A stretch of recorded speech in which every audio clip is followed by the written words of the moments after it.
Pythagoras and the Delphic Mysteries. By Edouard Schuré. 1. Greece in the 6th century. The soul of Orpheus had passed like a divine meteor across the troubled heavens of a newborn Greece. When the meteor had disappeared, the land was again wrapped in darkness. After a series of revolutions, the tyrants of Thrace committed his books to the flames, overthrew his temples and drove away his disciples. The Greek kings and numerous cities followed this example, more jealous of their unbridled license than of that justice which is the source of pure doctrine. They were determined to efface his very memory, to leave no sign of his existence, and they succeeded so well, that, a few centuries after his death, a portion of Greece even doubted whether he had ever lived. It was in vain that the initiates kept alive his tradition for over 1,000 years, in vain that Pythagoras and Plato spoke of him as divine. The sophists and the rhetoricians saw in him no more than a legend regarding the origin of music. Even at the present time, savants stoutly deny the existence of Orpheus, basing their assertion on the fact that neither Homer or Hesiod mentioned his name. The silence of these poets, however, is fully explained by the interdict under which the local government had placed the great initiator. The disciples of Orpheus lost no opportunity of rallying all the powers under the supreme authority of the Temple of Delphi. And never tired of repeating that the differences arising between the diverse states of Greece must be laid before the council of the Amphictyons. This was displeasing to demagogues and tyrants alike. Homer, who probably received his initiation in the sanctuary of Tyre, and whose mythology is the poetical translation of the theology of Sanchoniaton. Homer the Ionian might very well have known nothing of the Dorian Orpheus whose tradition was kept all the more secret as it was the more exposed to persecution. As regards Hesiod, who was born near Parnassus, he must have known the name and doctrine of Orpheus through the temple at Delphi, but silence was imposed on him by his initiators, and that for good reasons. And yet Orpheus was living in his work, in his disciples, and even in those who denied his very existence. What is this work? Where can the soul of his life be sought? In the ferocious, military oligarchy of Sparta, where science was despised, ignorance erected into a system, and brutality exacted as being the complement of courage? In those implacable wars of Messenia in which the Spartans were seen persecuting a neighboring people to the point of extermination? And these Romans of Greece preparing for the Tarpeian Rock and the bleeding laurels of the capital by hurling the heroic Aristomenes, the defender of his country, into an abyss? Or should it rather be sought in the turbulent democracy of Athens, ever ready to convert itself into a tyranny? Or in the Praetorian Guard of Pisistratus, or the dagger of Harmodius and Aristogiton, concealed under a myrtle branch? Or in the many towns and cities of Hellas, of Greater Greece and Asia Minor, of which Athens and Sparta offer us two opposing types? Is it in all these envious, these jealous democracies and tyrannies ever ready to tear one another into pieces? No. The soul of Greece is not there. It is in her temples, her mysteries, and their initiates. It is in the sanctuary of Jupiter at Olympia, of Juno at Argos, of Ceres at Eleusis. It reigns over Athens with Minerva, it sheds its beams over Delphi with Apollo, who penetrates every temple with his light. Here is the center of Hellenic life, the heart and brain of Greece. Here come for instruction poets who translate sublime truth into living images for the masses, sages who propagate these truths in subtle dialectics. The spirit of Orpheus is felt wherever beats the heart of immortal Greece. We find it in poetry and gymnastic contests, in the Delphic and Olympian games, a glorious project instituted by the successors of the master with the object of drawing nearer together and uniting the 12 Greek tribes. We are brought into direct contact with it in the court of the Amphictyons, in that assembly of the great initiates, a supreme, arbitrary tribunal, which met at Delphi, a mighty center of justice and concord. In which alone Greece recovered her unity in times of heroism and abnegation. 1. And yet Greece in the time of Orpheus, her intellect, an unsullied, temple-guarded doctrine, her soul, a plastic religion, and her body, a lofty court of justice with Delphi as its center, had begun to decline early in the 7th century. The orders sent out from Delphi were no longer respected, the sacred territories were violated. The race of men of mighty inspiration had disappeared, the intellectual and moral tone of the temples deteriorated. The priests sold themselves to politicians. From that time the mysteries themselves became corrupted. The general aspect of Greece had changed. The old sacerdotal and agricultural royalty was succeeded either by tyranny pure and simple, by military aristocracy, or by anarchical democracy. The temples had become powerless to check the threatening ruin. A new helper was needed. It was therefore necessary to popularize esoteric teaching. To enable the thought of Orpheus to live and expand in all its beauty, the knowledge of the temples must pass over to the lay classes. Accordingly, under different disguises, it penetrated the brains of civil legislators, the schools of the poets, and the porticos of the philosophers. The latter felt in their teachings the very necessity Orpheus had recognized in religion, that of two doctrines, the one public and the other secret, manifesting the same truth in different degree and form, and suited to the development of the pupil. This evolution gave Greece her 3 great centuries of artistic creation and intellectual splendor. It permitted the Orphic thought, at once the initial impulse and the ideal synthesis of Greece, to concentrate its entire light and radiate it over the whole world, before her political edifice, undermined by internal dissensions, tottered beneath the power of Macedonia and finally crumbled away under the iron hand of Rome. Many contributed to the evolution we are speaking of. It brought out natural philosophers like Thales, legislators like Solon, poets like Pindar, and heroes like Epaminondas. It had also a recognized head, an initiate of the very first rank, a sovereign, organizing, creating intelligence. Pythagoras is the master of lay as Orpheus is the master of sacerdotal Greece. He translates and continues the religious thought of his predecessor, applying it to the new times. His translation, however, is a creation, for he coordinates the Orphic inspirations into a complete system, gives scientific proof of them in his teachings and moral proof in his Institute of Education, and in the Pythagorean order which survived him. Although appearing in the full light of historical times, Pythagoras has come down to us as almost a legendary character. The main reason for this is the terrible persecution of which he was the victim in Sicily, and which cost so many of his followers their lives. Some were crushed to death beneath the ruins of their burning schools, others died of hunger in temples. The master's memory and teaching were only perpetuated by such survivors as were able to escape into Greece. Plato, at great trouble and cost, obtained through Archytas a manuscript of the master, who, it must be mentioned, never transferred to writing his esoteric teachings except under symbols and secret characters.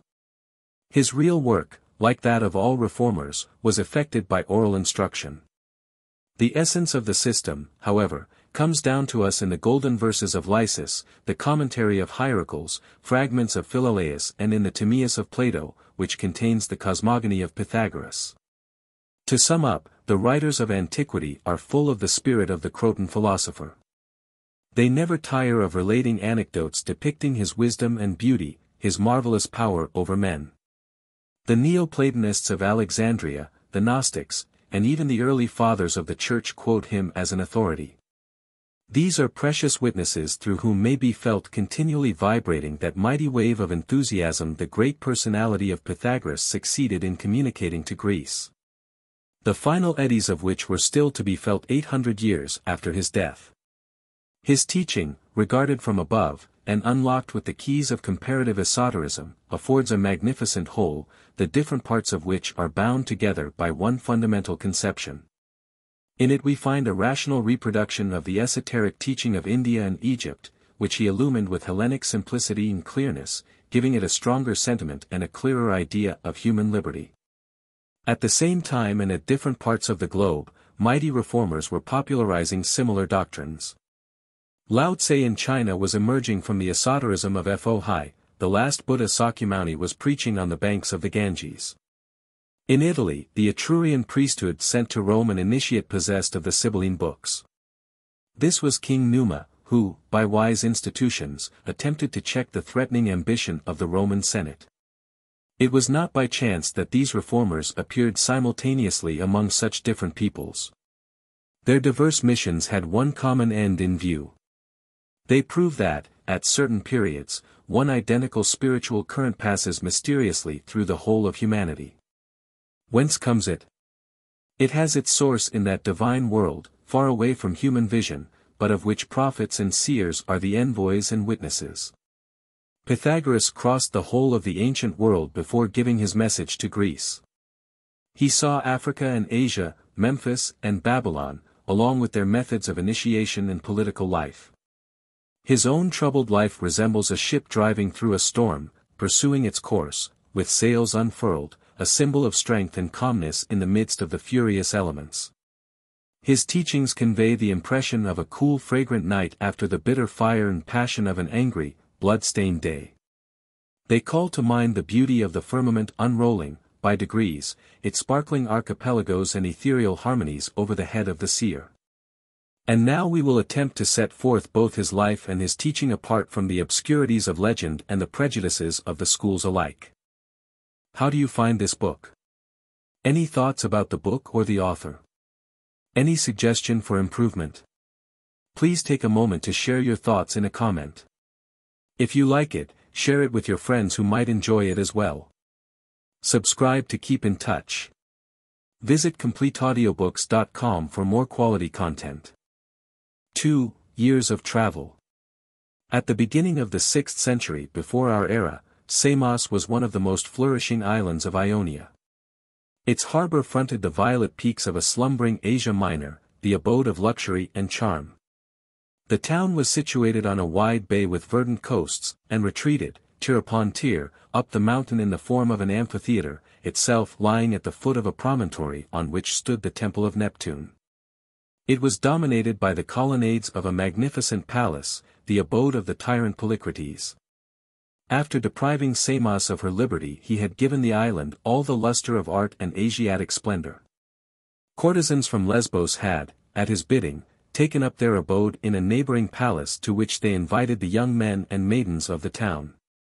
At these fêtes they taught them the most refined voluptuousness, accompanied with music, dancing and feasting.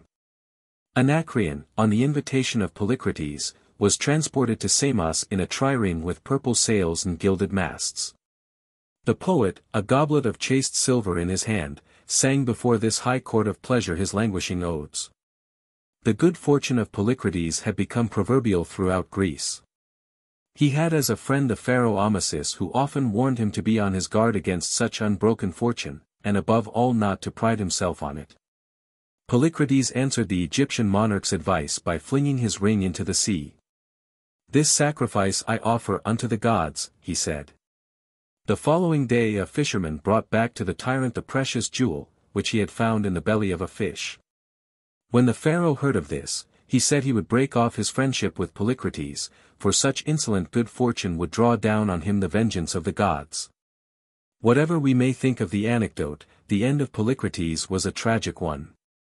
One of his satraps enticed him into a neighboring province, tortured him to death, and ordered his body to be fastened to a cross on Mount Mycale.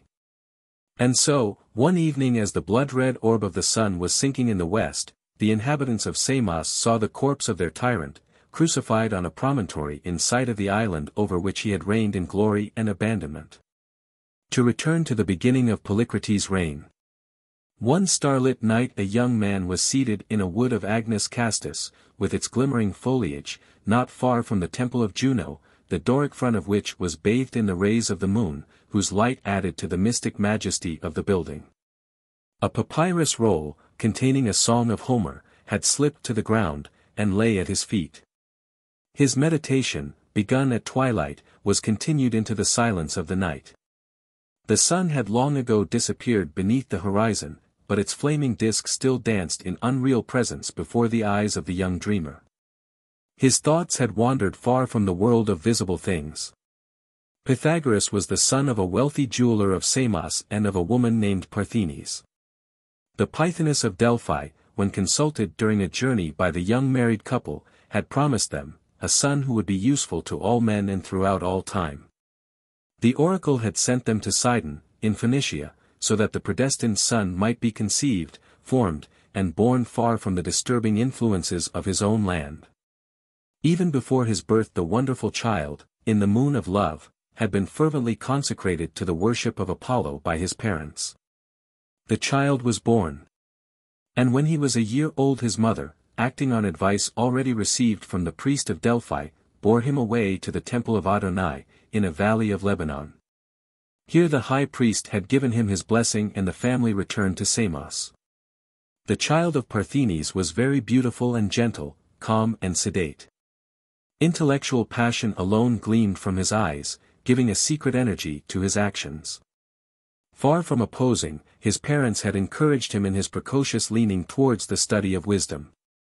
He had been left free to confer with the priests of Samos and the savants who were beginning to establish in Ionia schools in which the principles of natural philosophy were taught. At the age of 18 he had attended the classes of Hermodamas of Samos, at 20 those of Pharisaides at Syros, he had even conferred with Thales and Anaximander at Miletus. These masters had opened out new horizons, though none had satisfied him. In their contradictory teachings he tried to discover the bond and synthesis, the unity of the great whole. The son of Pythagoras had now reached one of those crises in which the mind, overexcited by the contradictions of things, concentrates all its faculties in one supreme effort to obtain a glimpse of the end. To find a path leading to the sun of truth, to the center of life. Throughout that glorious night Pythagoras fixed his gaze on the earth, the temple, and the starry heavens in turn. Demeter, the earth mother, the nature whose secrets he wished to pierce, was there, beneath and around him. He inhaled her powerful emanations, felt the invincible attraction which enchained him, the thinking atom, to her bosom, an inseparable part of herself. The sages he had consulted had said to him, "It is from her that all springs. Nothing comes from nothing. The soul comes from water, or fire, or from both. This subtle emanation of the elements issues from them only to return. Eternal nature is blind and inflexible, resign thyself to her fatal laws. The only merit thou wilt have will be that thou knowest them, and art resigned thereto." Then he looked at the firmament and the fiery letters formed by the constellations in the unfathomable depths of space. These letters must have a meaning. For if the infinitely small, the movement of atoms, has its raison d'être, why not also the infinitely great, the widely scattered stars, whose grouping represents the body of the universe? Yes, each of these worlds has its own law. All move together according to number and in supreme harmony. But who will ever decipher the alphabet of the stars? The priests of Juno had said to him, "This is the heaven of the gods, which was before the earth. Thy soul comes therefrom. Pray to them, that it may mount again to heaven." These meditations were interrupted by a voluptuous chant, coming from a garden on the banks of the Imbrasus.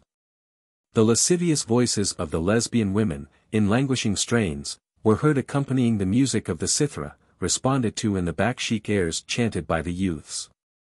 Suddenly other cries, piercing and mournful, from the direction of the harbor, mingled with these voices.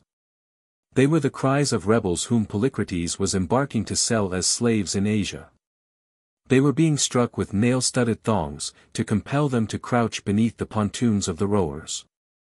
Their shrieks and blasphemous cries died away in the night and silence reigned over all. A painful thrill ran through the young man's frame, he checked it in an attempt to regain possession of himself. The problem lay before him, more pressing and poignant than before. Earth said, fatality. Heaven said, providence. Mankind, between the two, replied, madness. Pain. Slavery. In the depths of his own nature, however, the future adept heard an invincible voice replying to the chains of earth and the flaming heavens with the cry, liberty. Who were right? Sages, or priests, the wretched or the mad, or was it himself? In reality all these voices spoke the truth, each triumphed in its own sphere, but none gave up to him its raison d'être. The three worlds all existed, unchangeable as the heart of Demeter, the light of the constellations and the human breast, but only the one who could find agreement between them and the law of their equilibrium would be truly wise. He alone would be in possession of divine knowledge and capable of aiding mankind. It was in the synthesis of the three worlds that the secret of the cosmos lay. As he gave utterance to this discovery he had just made, Pythagoras rose to his feet. His eager glance was fixed on the Doric facade of the temple. The majestic building seemed transfigured beneath Diana's chaste beams. There he believed that he saw the ideal image of the world and the solution of the problem he was seeking. The base, columns, architrave, and triangular pediment suddenly represented, in his eyes, the triple nature of man and the universe, of the microcosm and the macrocosm crowned by divine unity, itself a trinity. The cosmos, controlled and penetrated by God, formed the sacred quaternion, the source of nature, whose cause is eternal. 2. Yes, here concealed in these geometrical lines was the key of the universe, the science of numbers, the ternary law regulating the constitution of beings, and the septenary law that governs their evolution. Pythagoras saw the worlds move through space in accordance with the rhythm and harmony of the sacred numbers. He saw the balance of earth and heaven of which human liberty holds control. The three worlds, the natural, the human, and the divine, sustaining and determining one another, and playing the universal drama in a double, ascending and descending, movement.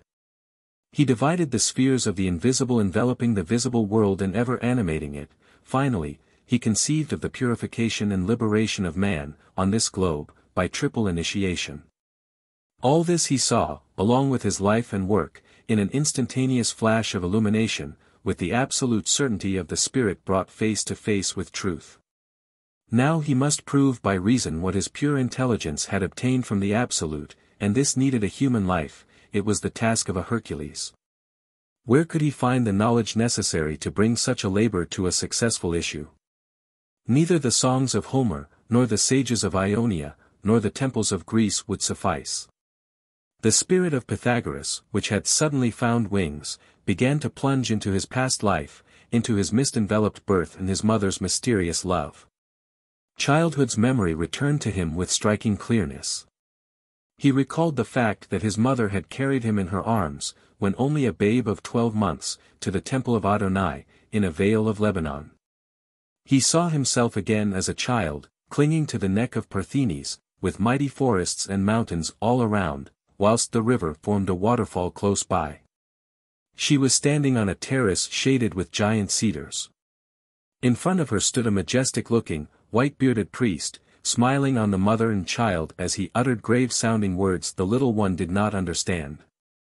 Often had his mother brought back to his mind the strange utterance of the Hierophant of Adonai, "O woman of Ionia, thy son shall be great in wisdom."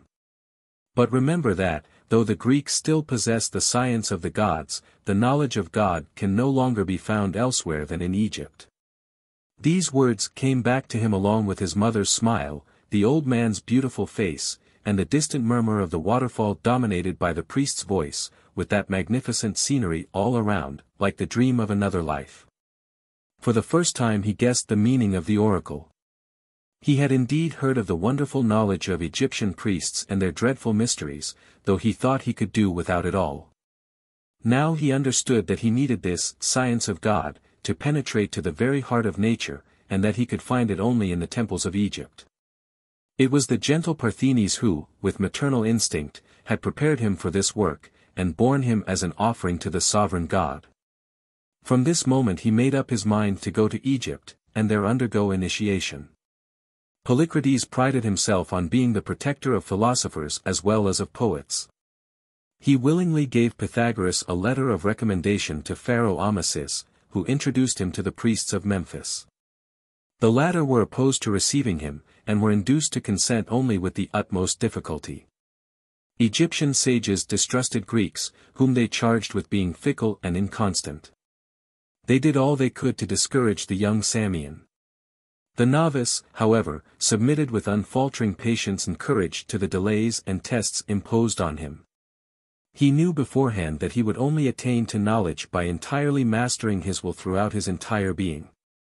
His initiation under the pontificate of Sancus the high priest lasted 22 years. All the trials and temptations, the soul-rending dread and ecstatic joy passed through by Hermes, the initiate of Isis, even to the apparent, or cataleptic death of the adept and his resurrection in the light of Osiris. were experienced by Pythagoras, so that he now realized, not as a vain theory, but as something lived through, the doctrine of the Logos light, or of the universal word, and that of human evolution through 7 planetary cycles. At each step of this giddy ascent the tests became more formidable. 100 times the risk of death was incurred, especially if one's object was to gain control over occult forces, and attain to the dangerous practice of magic and theurgy. Like all great men, Pythagoras believed in his star. No path that led to knowledge disheartened him, the fear of death could not check him, for he saw life beyond. When the Egyptian priests had recognized that he possessed extraordinary strength of soul and that impersonal passion for wisdom, which is the rarest thing in the world, they opened out to him the treasures of their experience. Whilst with them he daily improved, and became filled with divine knowledge. He mastered sacred mathematics and the science of numbers, or universal principles, which he formulated anew and made the center of his system. The severity of the Egyptian discipline in the temples also impressed on him the prodigious power of the human will when wisely trained and exercised, the endless applications, both to body and to soul, that can be made of it. The science of numbers and the art of will power, said the priests of Memphis, are the 2 keys of magic, they open up all the gates of the universe.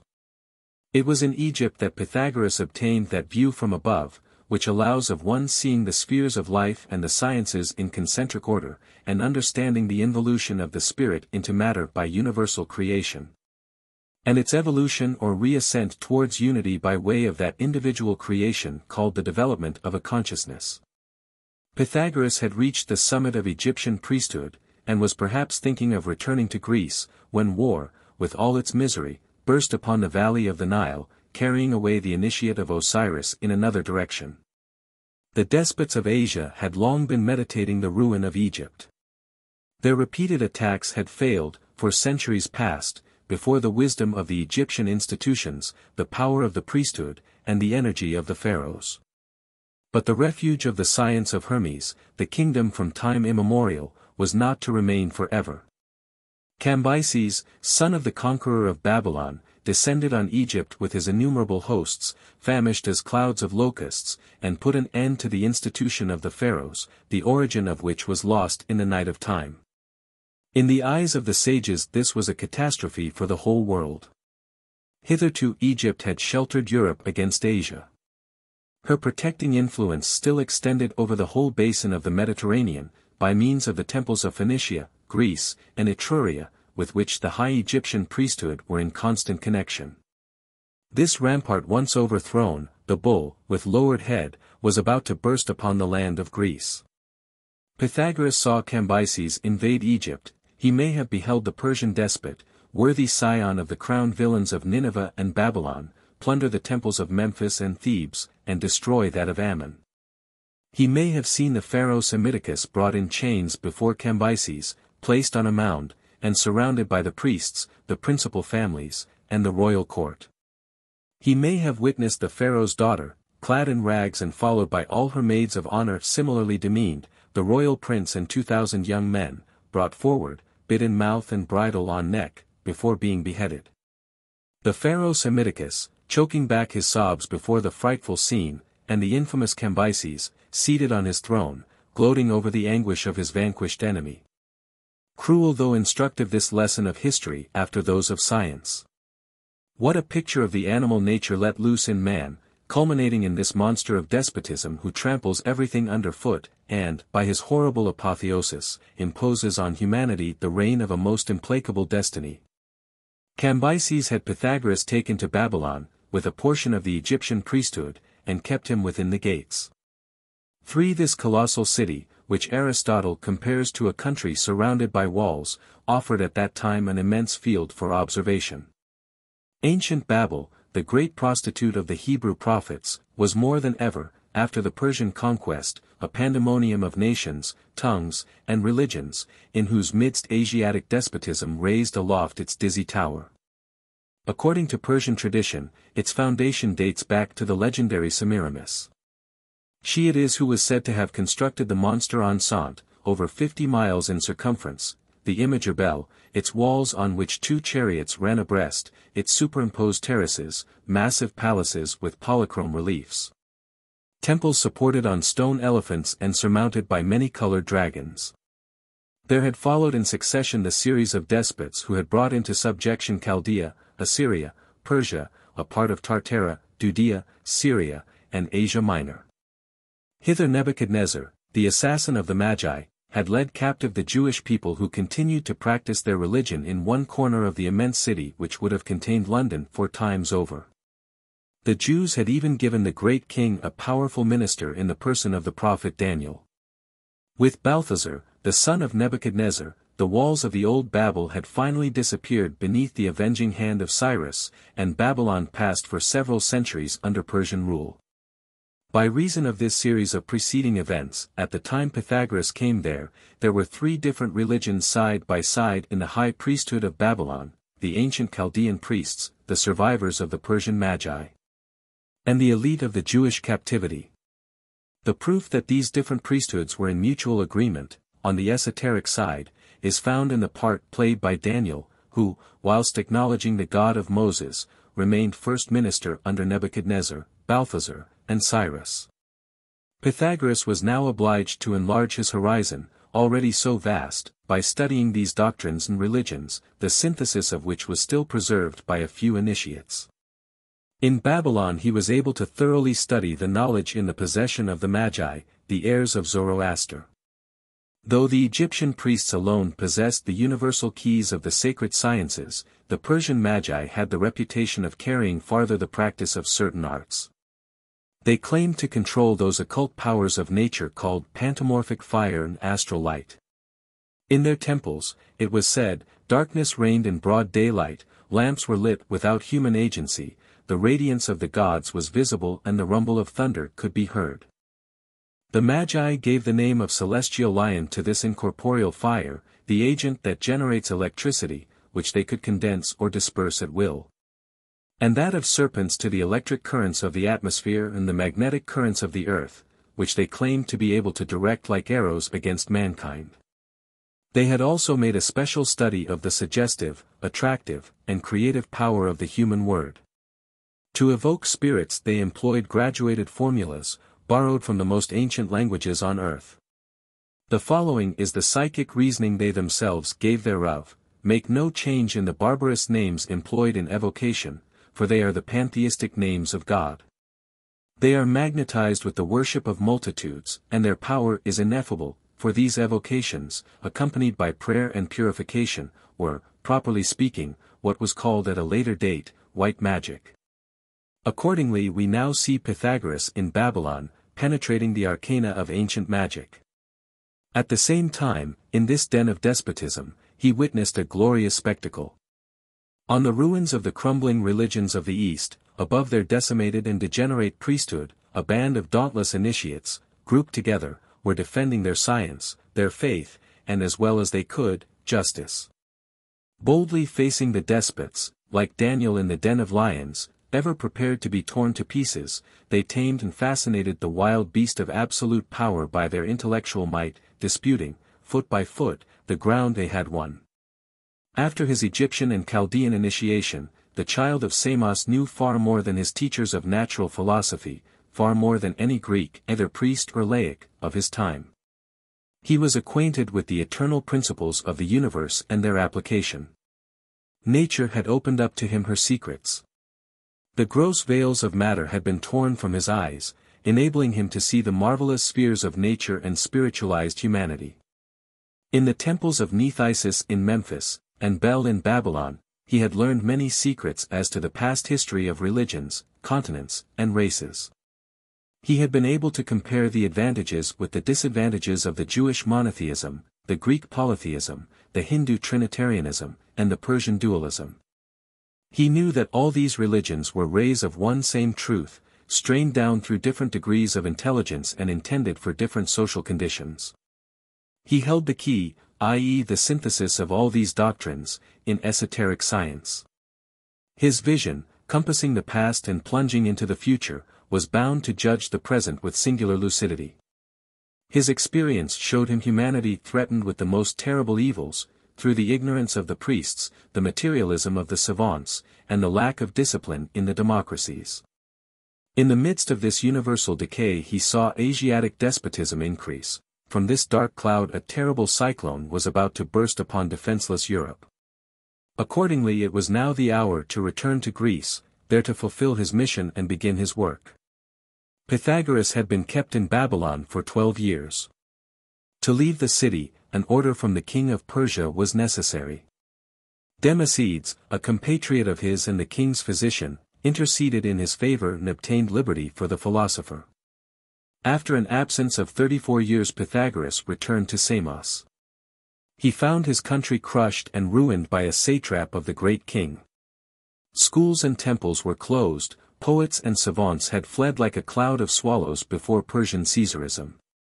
He had the consolation however, of seeing Hermodamas, his first master, take his last breath, and of meeting Parthenis, his mother, the only one who had never doubted that he would return. For everyone thought that the adventurous son of the jeweler of Samos was dead. Not for a moment had she doubted the oracle of Apollo. Well she divined that beneath the Egyptian priest's white robe, her son was preparing himself for some lofty mission. She knew that there would come forth from the temple of Nethisis the beneficent master, the light-bearing prophet, of whom she had dreamed in the sacred wood of Delphi. And whom the Hierophant of Adonai had promised her beneath the cedars of Lebanon. And now a light skiff was bearing away mother and son to a new exile over the azure waves of the Aegean Sea. They were fleeing, with all their possessions, from an oppressed and ruined Samos, and were making sail for Greece. Neither the Olympic crowns or the poet's laurels tempted the son of Parthenis. His work was greater and more mysterious. It was to rouse to life the slumbering soul of the gods in the sanctuaries, to restore the temple of Apollo to its former might and prestige, and then to found somewhere a school of science and of life whence should come forth. Not politicians and sophists, but men and women initiates, true mothers and pure heroes. 3. The Temple of Delphi, the Science of Apollo, Theory of Divination. The Pythoness Theoclea. From the plain of Phocis the traveler mounts the smiling meadows bordering the banks of the Pleistus to plunge into a winding valley shut in between lofty mountains. At every step the way becomes narrower and the country more sublime and deserted. Finally a circle of rugged mountains, crowned with wild-looking peaks, a veritable storehouse of electricity, over which storms often raged, is reached.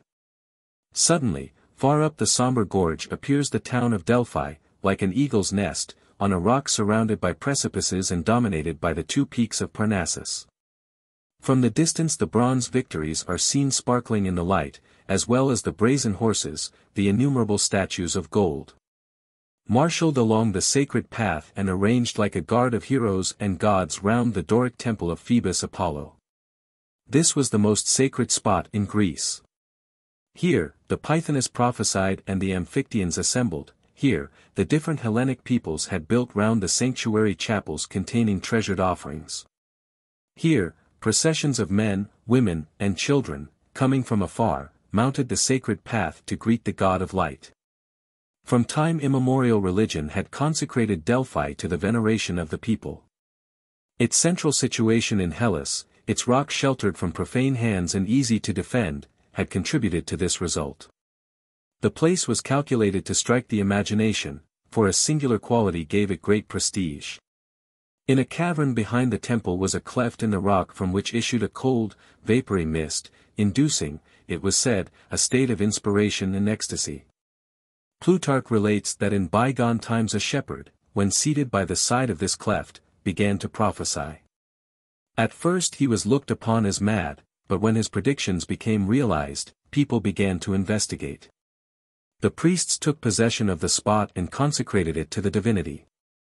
Hence the institution of the Pythoness, who was seated above the cleft on a tripod.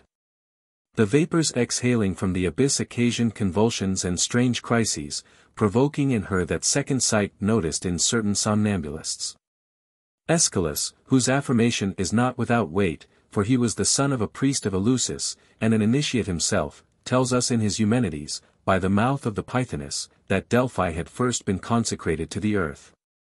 Then to Themis, Justice, afterwards to Phoebe, the interceding moon, and finally to Apollo, the solar god.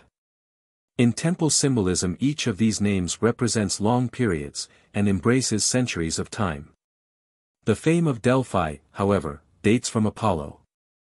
Jupiter, according to the poets, wishing to find the center of the earth, started two eagles in their flight from east and west, and they met at Delphi. Whence comes this prestige, this worldwide and unchallenged authority which constituted Apollo as the god of Greece par excellence, and now makes the glory of his name inexplicable to us? History is dumb on this important point. Question orators, poets, and philosophers, they will only give you superficial explanations. The real answer to this question remained the secret of the temple. Let us try to fathom it. In Orphic thought, Dionysus and Apollo were two different revelations of the same divinity. Dionysus represented esoteric truth, the foundation and interior of things, open to initiates alone. He held the mysteries of life, past and future existences, the relations between soul and body, heaven and earth. Apollo personified the same truth applied to life on earth and social order. The inspirer of poetry, medicine, and laws, he was science by divination, beauty by art, peace among nations by justice, and harmony between soul and body by purification. In a word, to the initiate Dionysus signified nothing less than the divine spirit in evolution in the universe, and Apollo, the manifestation thereof to mankind on earth. The people had been made to understand this by a legend. The priests had told them that, in the time of Orpheus, Bacchus and Apollo had vied with one another for the tripod of Delphi. Bacchus had willingly given it up to his brother, and withdrawn to one of the peaks of Parnassus, where the Theban women were wont to celebrate his mysteries. In reality the two sons of Jupiter divided between themselves the empire of the world. The one reigned over the mysterious beyond, the other over the world of the living. So that we find in Apollo the solar logos, the universal word, the mighty mediator, the Vishnu of the Hindus, the Mithras of the Persians, and the Horus of the Egyptians. The old ideas of Asiatic esotericism, however, took on, in the legend of Apollo, a plastic beauty, and an incisive splendor which made them penetrate the more deeply into human consciousness, like the shafts of the god. White-winged serpents springing forth from his golden bow, says Aeschylus. Apollo springs forth from the mighty night at Delos, all the goddesses greet his birth. He walks and takes up his bow and lyre, his locks stream in the air and his quiver rattles on his shoulder, the sea quivers, and the whole island shines with his glory scattered abroad in floods of golden flame. This is the epiphany of divine light, which by its august presence creates order, splendor, and harmony, of which poetry is the marvelous echo.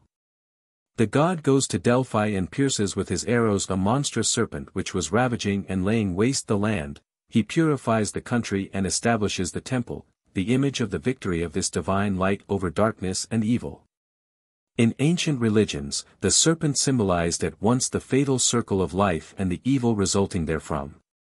And yet, from this life once understood and overcome, springs forth knowledge. Apollo, slayer of the serpent, is the symbol of the initiate who pierces nature by science, tames it by his will, and breaking the karmic circle of the flesh mounts aloft in spiritual splendor. Whilst the broken fragments of human animality lie writhing in the sand. For this reason Apollo is the master of expiation, of the purification of soul and body. Bespattered with the monster's blood, he performed expiation, purified himself during an 8 years' exile beneath the bitter, health-giving laurels of the Vale of Tempe. Apollo, trainer of men, likes to take up his abode in their midst. He is pleased to be in towns with the youths and young men, at contests of poetry in the Palestra, though he remains only for a time. In autumn he returns to his own land, the home of the Hyperboreans. This is the mysterious people of luminous and transparent souls who dwell in the eternal dawn of perfect felicity. Here are his true priests, his beloved priestesses. He lives with them in strong, intimate communion, and when he wishes to make mankind a royal gift, he brings back from the country of the Hyperboreans one of those mighty, radiant souls who is born on earth to teach and delight mortals. He himself returns to Delphi every spring, when poems and hymns are sung in his honor. Visible to none but initiates he comes in dazzling Hyperborean glory, in a chariot drawn by sweetly singing swans.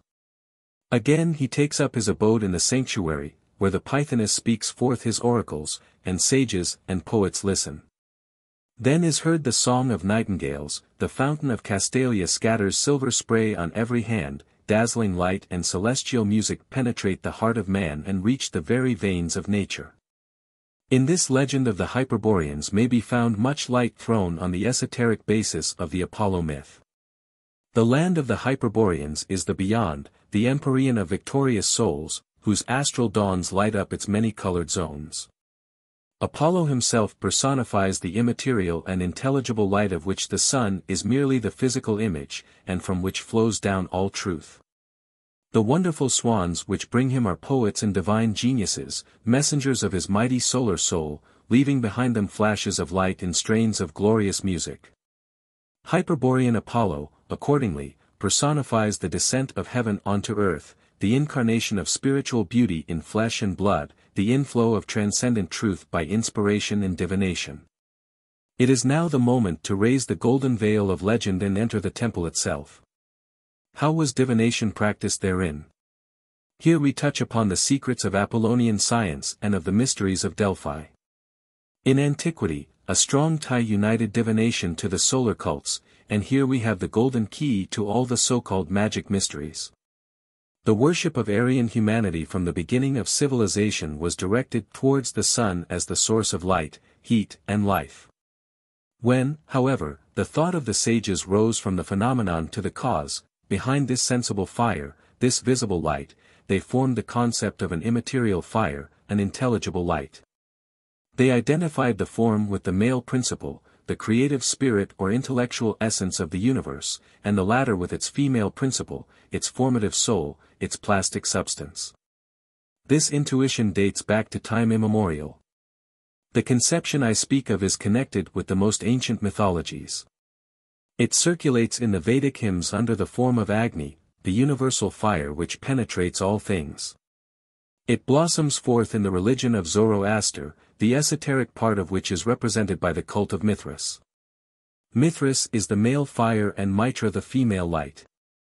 Zoroaster formally states that the Eternal, by means of the living word, created the heavenly light, the seed of Ormuzd, the principle of material light and material fire. For the initiate of Mithras the sun is only a rude reflection of this light. In his obscure grotto, whose vault is painted with stars, he invokes the Sun of Grace, the fire of love, conqueror of evil, reconciler of Ormuzd and Ahriman, purifier and mediator, who dwells in the soul of the holy prophets. In the crypts of Egypt, the initiates seek this same sun under the name of Osiris. When Hermes asks to be allowed to contemplate the origin of things, at first he feels himself plunged into the ethereal waves of a delicious light, in which move all living forms. Then, plunging into the darkness of dense matter, he hears a voice which he recognizes as the voice of light. At the same time fire darts forth from the depths, immediately all is light and chaos becomes order. In the Book of the Dead of the Egyptians the souls journey painfully towards that light in the bark of Isis. Moses fully adopted this doctrine in Genesis. Elohim said, "Let there be light," and there was light. Now the creation of this light precedes that of the sun and stars. This means that, in the order of principles and cosmogony, intelligible precedes material light. The Greeks, who molded into human form and dramatized the most abstract ideas, expressed the same doctrine in the myth of Hyperborean Apollo. Consequently the human mind, by inner contemplation of the universe, from the point of view of the soul and the intelligence, came to conceive of an intelligible light, an imponderable element serving as an intermediary between matter and spirit. It would be easy to show that natural philosophers of modern times insensibly draw somewhere near the same conclusion along an opposite path, i.e. by searching for the constitution of matter and seeing the impossibility of explaining it by itself. Even in the 16th century, Paracelsus, whilst studying the chemical combinations and metamorphoses of bodies, went so far as to admit of a universal occult agent by means of which they are brought about. The natural philosophers of the 16th and 17th centuries, who conceived of the universe as being a dead machine, believed in the absolute void of celestial space. Yet when it was discovered that light is not the emission of a radiant matter, but rather the vibration of an imponderable element, one was obliged to admit that the whole of space is filled by an infinitely subtle fluid penetrating all bodies and through which waves of heat and light are transmitted. Thus a return was made to the Greek ideas of natural philosophy and theosophy. Newton, who had spent his whole life in studying the movements of the heavenly bodies, went even farther than this. He called this ether sensorium Dei, or the brain of God, i.e. the organ by which divine thought acts in the infinitely great as well as in the infinitely small. In emitting this idea, which he regarded as necessary to explain the simple rotation of the heavenly bodies, the great natural philosopher had embarked on the open sea of esoteric philosophy. The very ether Newton's thought found in space Paracelsus had discovered at the bottom of his alembics, and had named it astral light. Now this imponderable fluid, which is everywhere present, penetrating all things, this subtle but indispensable agent, this light, invisible to our eyes, but which is at the bottom of all phosphorescence and scintillation, has been proved to exist by a German natural philosopher in a series of well-appointed experiments. Reichenbach had noticed that subjects of very sensitive nerve fiber, when placed in a perfectly dark room in front of a magnet, saw at its two ends strong rays of red, yellow, and blue light. Sometimes these rays vibrated with an undulatory movement. He continued his experiments with all kinds of bodies, especially with crystals. Luminous emanations were seen, by sensitive subjects, round all these bodies. Around the heads of men placed in the dark room they saw white rays, from their fingers issued small flames. In the first portion of their sleep somnambulists sometimes see their magnetizer with these same signs. Pure astral light appears only in a condition of lofty ecstasy, but it is polarized in all bodies, combines with all terrestrial fluids and plays diverse roles in electricity, in terrestrial and animal magnetism. 5. The interest of Reichenbach's experiments is that they make precise the limits and transition from physical to astral vision capable of leading on to spiritual vision. They also enable us to obtain a faint glimpse of the infinite subtleties of imponderable matter. Along this path there is nothing to prevent our conceiving it as so fluid, so subtle and penetrating, that it becomes in some way homogeneous with spirit, serving the latter as a perfect garment. We have just seen that modern natural philosophy, in order to explain the world, has been obliged to recognize an imponderable, universal agent, that it has even proved its presence, and, in this way, without knowing it, has fallen in with the notions of ancient theosophies. Let us now try to define the nature and function of cosmic fluid in accordance with the philosophy of occultism in all ages. On this main principle of cosmogony, Zoroaster is in agreement with Heraclitus, Pythagoras with St. Paul, the Kabbalists with Paracelsus. Sibyllimaya reigns everywhere, the mighty soul of the world, the vibrating and plastic substance which the breath of the creative spirit uses at its will. Her oceans of ether serve to cement together all the worlds. She is the great mediator between the invisible and the visible, between spirit and matter, between the within and the without of the universe. Condensed in enormous masses in the atmosphere beneath the action of the sun, she flashes forth in a thunderbolt. Absorbed by the earth she circulates in magnetic currents. Subtilized in the nervous system of the animal she transmits her will to the limbs, her sensations to the brain. More than that, this subtle fluid forms living organisms similar to material bodies. It serves as substance to the astral body of the soul, a garment of light which the spirit is ever weaving for itself. The fluid becomes transformed, it rarefies or densifies according to the souls it clothes or the worlds it envelopes. Not only does it embody spirit and spiritualize matter in its living bosom, it reflects in a perpetual mirage both things and the thoughts and wills of mankind. The strength and duration of these images is in proportion to the intensity of the will producing them. And, in truth, there is no other means of explaining thought suggestion and transmission at a distance, that principle of magic nowadays acknowledged and recognized by science. 6. Thus in the astral light the past of the worlds trembles in vague images, and the future is there also, with the living souls inevitably destined to descend into flesh. This is the meaning of the veil of Isis and the mantle of Cybele, into which all beings are woven. It is now seen that the theosophical doctrine of the astral light is identical with the secret doctrine of the solar word in the religions of Greece and the East. It is also seen how closely allied this doctrine is to that of divination. The astral light is there revealed as the universal medium of the phenomena of vision and of ecstasy which it explains. It is at once the vehicle which transmits the movements of thought, and the living mirror in which the soul contemplates the images of the material and spiritual world. Once transported into this element, the spirit of the seer leaves corporeal conditions. For him the measure of time and space is changed. In some way he participates in the ubiquity of the universal fluid. For him opaque matter becomes transparent, and the soul, disengaging itself from the body and rising in its own light, penetrates, in a state of ecstasy, into the spiritual world. Sees souls clothed in their ethereal bodies and communicates with them. All the initiates of former times had a clear notion of this second sight, or direct spiritual vision. Witness Aeschylus, who puts into the mouth of the shade of Clytemnestra, "Look at these wounds, thy spirit can see them." When one is asleep, the spirit possesses a more piercing vision. In broad daylight, the eyes of mortals see but a little way. Let me add that this theory of clairvoyance and ecstasy is in wonderful agreement with the numerous experiments, scientifically carried out by savants and doctors of modern times. On lucid somnambulists and clairvoyants of every kind. 7 From these contemporary facts I shall endeavor briefly to characterize the successive psychic conditions from simple clairvoyance to cataleptic ecstasy. The state of clairvoyance, as is seen by thousands.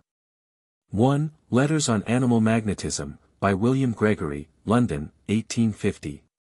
Gregory was a professor of chemistry at the University of Edinburgh. His book is a profound study of the phenomena of animal magnetism, from suggestion to vision at a distance and lucid clairvoyance, on subjects observed by himself, in accordance with scientific method, and with minute exactness. 2. Die mystischen Erscheinungen der menschlichen Natur, von Maximilian Purdy, Leipzig, 1872. Purdy is a professor of philosophy and medicine at the University of Bern. His book presents an immense repertory of all such occult phenomena as have historical value. The extremely remarkable chapter on clairvoyance, Schlafwachen, Volume 1, contains 20 accounts of female and 5 of male clairvoyance, related by the doctors who treated the cases. That of Wiener, treated by the author, is most curious. See also the treatises on magnetism by Depotet and Deleuze, and the very strange book, Die Seeren von Provorst, by Justinus Kerner, of well-established facts, is a psychic one, differing as greatly from sleep as from a waking condition. The intellectual faculties of the clairvoyant, far from diminishing, increase in marvelous fashion. His memory is more correct, his imagination more active, his intelligence more alert. The main point, in a word, is that we have here developed a new sense, which is no longer corporeal, but rather belongs to the soul. Not only are the thoughts of the magnetizer transmitted to him as in the simple phenomenon of suggestion, which itself is outside the physical plane, but the clairvoyant even reads the thoughts of those present, sees through walls, penetrates hundreds of miles into homes where he has never been, and reads the private life of people he does not know.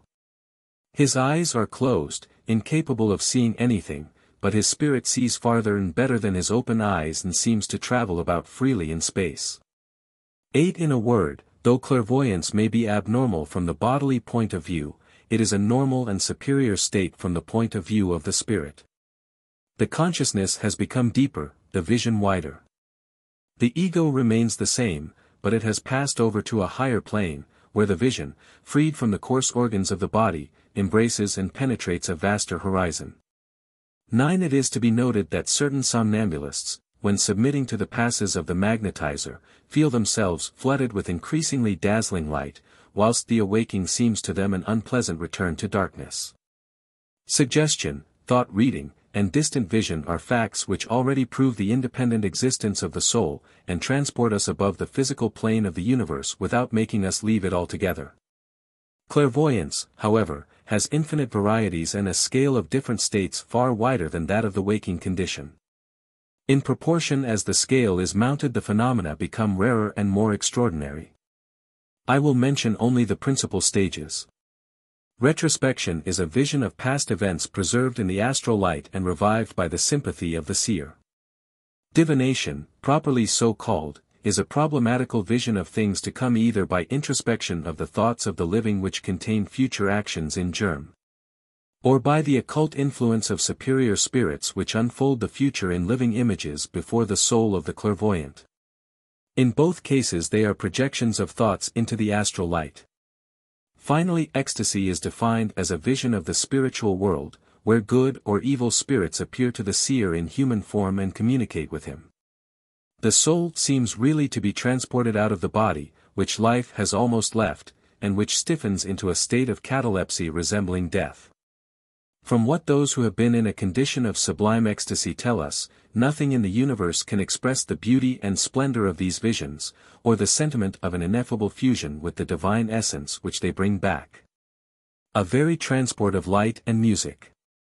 The reality of these visions may be doubted. It must, nevertheless, be added that if the soul, in the average state of clairvoyance, has a correct perception of distant places and of absent ones, it is logical to admit that, in its loftiest exaltation, it may have the vision of a higher and an immaterial reality. In my opinion, it will be the task of the future to restore to the transcendent faculties of the human soul their dignity and social function, by reorganizing them under the control of science and on the basis of a religion which is truly universal, open to all truths. Then science, regenerated by real faith and the spirit of love, will, with open eyes, mount aloft to those spheres in which speculative philosophy gropes about with bandaged eyes. Yes, science will become clear-sighted and redeeming in her mission, just in proportion as the consciousness and love of humanity increase in her. Perhaps it is through the gate of sleep and dreams, as Homer said, that divine Psyche, banished from our civilized life and weeping in silence beneath her veil, will regain possession of her altars. Anyhow, the phenomena of clairvoyance, studied from every aspect by present-day savants and doctors, throw an altogether new light on the role of divination in antiquity and on a host of apparently supernatural phenomena, with which the annals of every nation and people are filled. Of course, a distinction must be made between legend and history, hallucination and real vision. Still, the experimental psychology of our times teaches us not to reject, in a body, facts which fall within human possibility, but rather to investigate them from the point of view of well-ascertained laws. If clairvoyance is a faculty of the soul, we may no longer simply consign prophets, oracles, and sibyls to the domain of superstition. Divination has really been known and practiced in temples of old, with fixed principles and a social and religious end in view.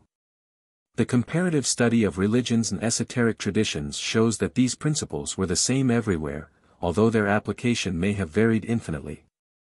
What has discredited the art of divination is that its corruption has given rise to the worst abuses, and that its glorious manifestations are possible only in beings of exceptional purity.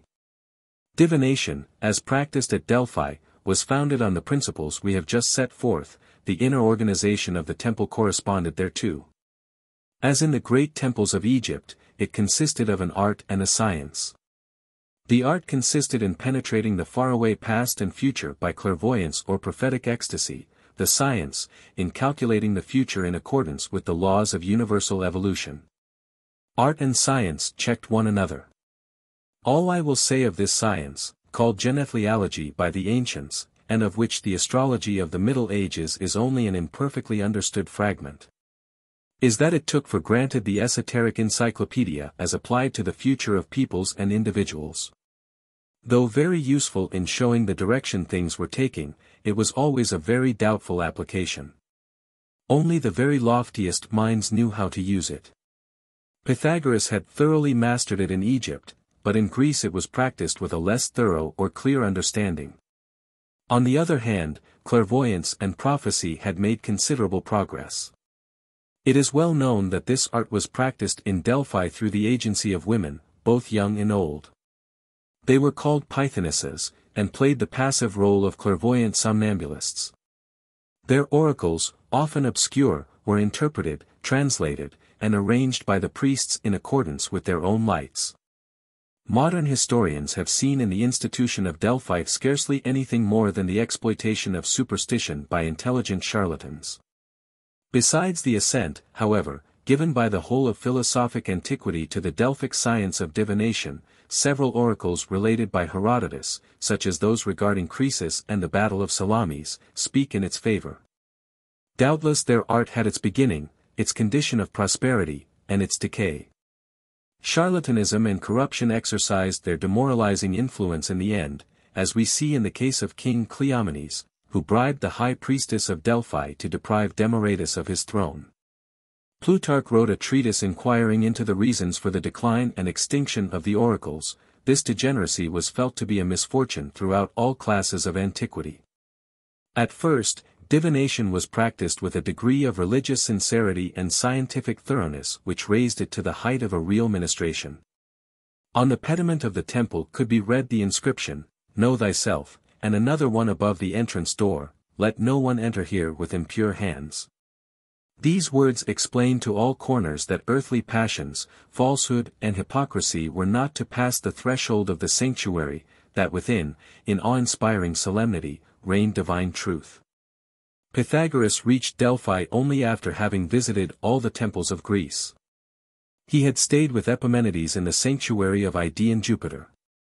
He had been present at the Olympic Games, and presided over the mysteries of Eleusis, where the Hierophant had given up his place to him. Everywhere had he been received as a master, and now he was expected at Delphi. Here the art of divination was in a languishing condition, and Pythagoras wished to restore its former prestige and might. Accordingly he went there not so much to consult Apollo as to enlighten his interpreters and revive their enthusiasm and energy.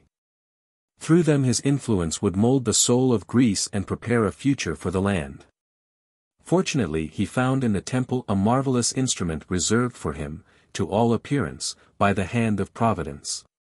Young Theoclea belonged to the college of the priestesses of Apollo. She sprang from one of those families in which the priestly dignity is hereditary. Her childhood had been fed on the mighty impressions imparted by the sanctuary, the ceremonies, paeans, and fates of Pythian and Hyperborean Apollo. Evidently she was one of those maidens born with an instinctive abhorrence for the things which attracted others. They love not Ceres and fear Venus, for the heavy atmosphere of earth troubles them, and the vague glimpse they have obtained of physical love seems to them the rape of the soul, the pollution of their undefiled, virginal being. On the other hand, they are strangely sensitive to mysterious currents, to astral influences. When the moon was shedding her soft beams on the somber groves near the fountain of Castalia, Theoclea would see white forms gliding by. She heard voices in open daylight. On exposing herself to the rays of the rising sun, their vibration threw her into a kind of ecstasy, during which she heard the singing of invisible choirs. At the same time she was quite indifferent to popular superstition and idolatry. A feeling of horror overcame her at the sacrifices of animals. She spoke to no one regarding the apparitions which disturbed her sleep, feeling with clairvoyant instinct that the priests of Apollo were not in possession of that supreme light she needed. The latter, however, had fixed on her with the object of persuading her to become Pythoness. She felt herself attracted by a higher world to which she had not the key. What were these gods who manifested themselves to her in vibrations which troubled her being, and to whom she owed her inspiration? This she would know before giving herself up to them, for great souls need to see clearly even in abandoning themselves to divine powers. With what a deep thrill, with how mysterious a presentiment the soul of Theoclea must have been stirred when she saw Pythagoras for the first time, and heard his eloquent voice resound among the columns of the sanctuary of Apollo. She felt the presence of the initiator for whom she was waiting, she recognized her master. She wished to know, knowledge would come by him, he would make this inner world speak, this world she bore within herself. He, on his side, must have recognized in her, with sure and penetrating glance, the living, thrilling soul he was seeking, to become the interpreter of his thoughts in the temple and instill therein a new spirit. No sooner had their eyes met, their lips spoken, than an invisible chain bound the sage of Samos to the young priestess, who listened to him without a word, drinking in his utterances with eager, attentive eyes. Someone has said that a profound vibration enables poet and liar to recognize one another as they approach. Thus did Pythagoras and Theoclea recognize one another. At sunrise, Pythagoras had long conversations with the priests of Apollo, ordained saints and prophets. He requested that the young priestess should be received by them, so that he might initiate her into his secret teaching and prepare her for her mission. Accordingly she was permitted to follow the lessons given daily in the sanctuary by the master. Pythagoras was now in the prime of life. He wore a white robe, girdled in Egyptian fashion, a purple band was wrapped round his majestic brow. When he spoke, his grave, mild eyes were fastened on his interlocutor, enveloping him in a warm, tender light. The very atmosphere seemed to become lighter and electric with intelligence. The conversations of the sage of Samos with the highest representatives of the Greek religion were of the utmost importance. It was not merely a question of divination and inspiration, the future of Greece and the destiny of the whole world were at stake. The knowledge, titles, and powers he had acquired in the temples of Memphis and Babylon gave him the greatest authority and influence. To those who inspired Greece he had the right to speak as a superior and a guide. This he did with all the eloquence of his genius and the enthusiasm of his mission. To enlighten their minds, he began by telling them of his youthful days, his struggles and Egyptian initiation. He spoke to them of Egypt, the mother of Greece, old as the world itself, immovable as a mummy, covered with hieroglyphs in the recesses of its pyramids, though possessing in its tombs the secrets of peoples, languages, and religions. Before their eyes he unfolded the mysteries of great Isis, goddess of earth and heaven, mother of gods and men, then, relating his trials and ordeals, he plunged them, with himself, into the light of Osiris. Afterwards came the turn of Babylon, of the Chaldean Magi, their occult sciences, and those deep solid temples where they call forth the living fire, the abode of demons and gods. As she listened to Pythagoras, Theoclea passed through wonderful sensations. All he said was branded in letters of fire in her mind. These things appeared to her both marvelous and yet well known. Instead of hearing something new she seemed to be recalling what she had already learned. The master's words set her turning over the pages of the universe like those of a book.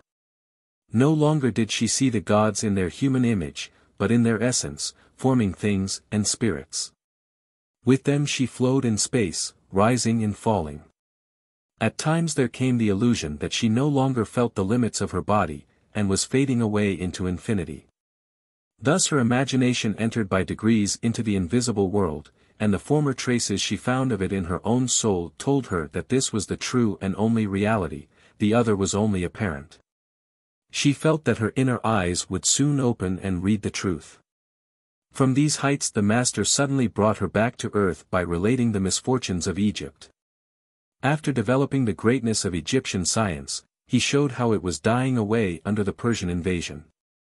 He depicted the horrible atrocities committed by Cambyses, the pillaged temples, the sacred books committed to the flames, the priests of Osiris killed or dispersed. The monster of Persian despotism collecting beneath his iron hand all the old barbaric tribes of Asia, the half-savage nomad races of India, and the center of the continent, awaiting only a favorable opportunity to fall upon Europe. Yes, this ever-increasing cyclone must burst upon Greece as certainly as the thunderbolt, collecting in the sky, must flash forth from the cloud. Was divided Greece prepared to resist this terrible attack? She did not even suspect it. Nations cannot avoid their destinies, which the gods precipitate upon them, unless they are ever watchful. Had not Egypt, that wise nation of Hermes, crumbled to ruin after 6,000 years of prosperity? Greece, alas! And beautiful Ionia will pass away even sooner. A time will come when the solar god will abandon this temple, when barbarian tribes will overthrow its very walls, and shepherds lead their flocks to pasture on the ruins of Delphi. Before such sinister prophecies the countenance of Theoclea became transformed, assuming a terrified expression. She sank to the ground, and, with arms clasped round a column and eyes fixed as though plunged in thought, she resembled the genius of grief weeping over the tomb of Greece. "Those are secrets," continued Pythagoras, "which must be buried in the depths of the temples. The initiate attracts death or repels it at his pleasure. By forming the magic chain of wills, initiates in this way prolong the life of nations. It is for you to postpone the fatal hour, to cause Greece to shine in splendor and beam forth with the word of Apollo. Nations and peoples are what their gods make them, but the gods reveal themselves only to such as appeal to them. What is Apollo? The word of the one God manifesting himself eternally in the world. Truth is the soul of God, his body is the light. Only seers, sages, and prophets behold it, men see only its shadow. Legions of glorified spirits, whom we call heroes and demigods, inhabit this light in spheres beyond number. This is the real body of Apollo, the son of initiates, without his rays nothing great is done on earth. As the magnet attracts iron, so by our thoughts, our prayers, and actions do we attract divine inspiration. It is for you to hand over to Greece the word of Apollo, and Greece shall be resplendent with immortal light." With such language Pythagoras succeeded in restoring to the priests of Delphi the consciousness of their mission. Theoclea drank in every word with silent, concentrated passion. She was visibly becoming transformed beneath the thought and will of the master as by a slow incantation. Standing in the midst of the astonished elders, she untied her raven-black locks and thrust them back from her head as though she felt flames of fire playing in and about them. Her eyes, transfigured and wide open, seemed to behold the solar and planetary gods in their radiant, glowing orbs. One day she fell into a deep, lucid sleep. The 5 prophets surrounded her, but she remained insensible alike to their voice and touch. Pythagoras drew near and said, "Rise and go where my thought sends thee. For now thou art the Pythoness." On hearing the master's voice, a long vibrating thrill ran through the whole of her body and she rose to her feet. Her eyes were closed, but she saw from within. "Where art thou?" asked Pythagoras. "I am ascending all the time. And now? I am bathing in the light of Orpheus. What sayest thou in the future? Great wars, men of might, Apollo returns to dwell in his sanctuary, and I shall be his voice. But thou, his messenger, thou art about to leave me, alas. Thou wilt bear the torch of his light into Italy." Long did the seer speak, with closed eyes, in musical, panting, rhythmic voice, then suddenly, with a sob, she fell to the ground like one dead. Thus did Pythagoras pour a pure, undefiled stream of knowledge into Theoclea's breast, tuning her like a lyre for divine inspiration.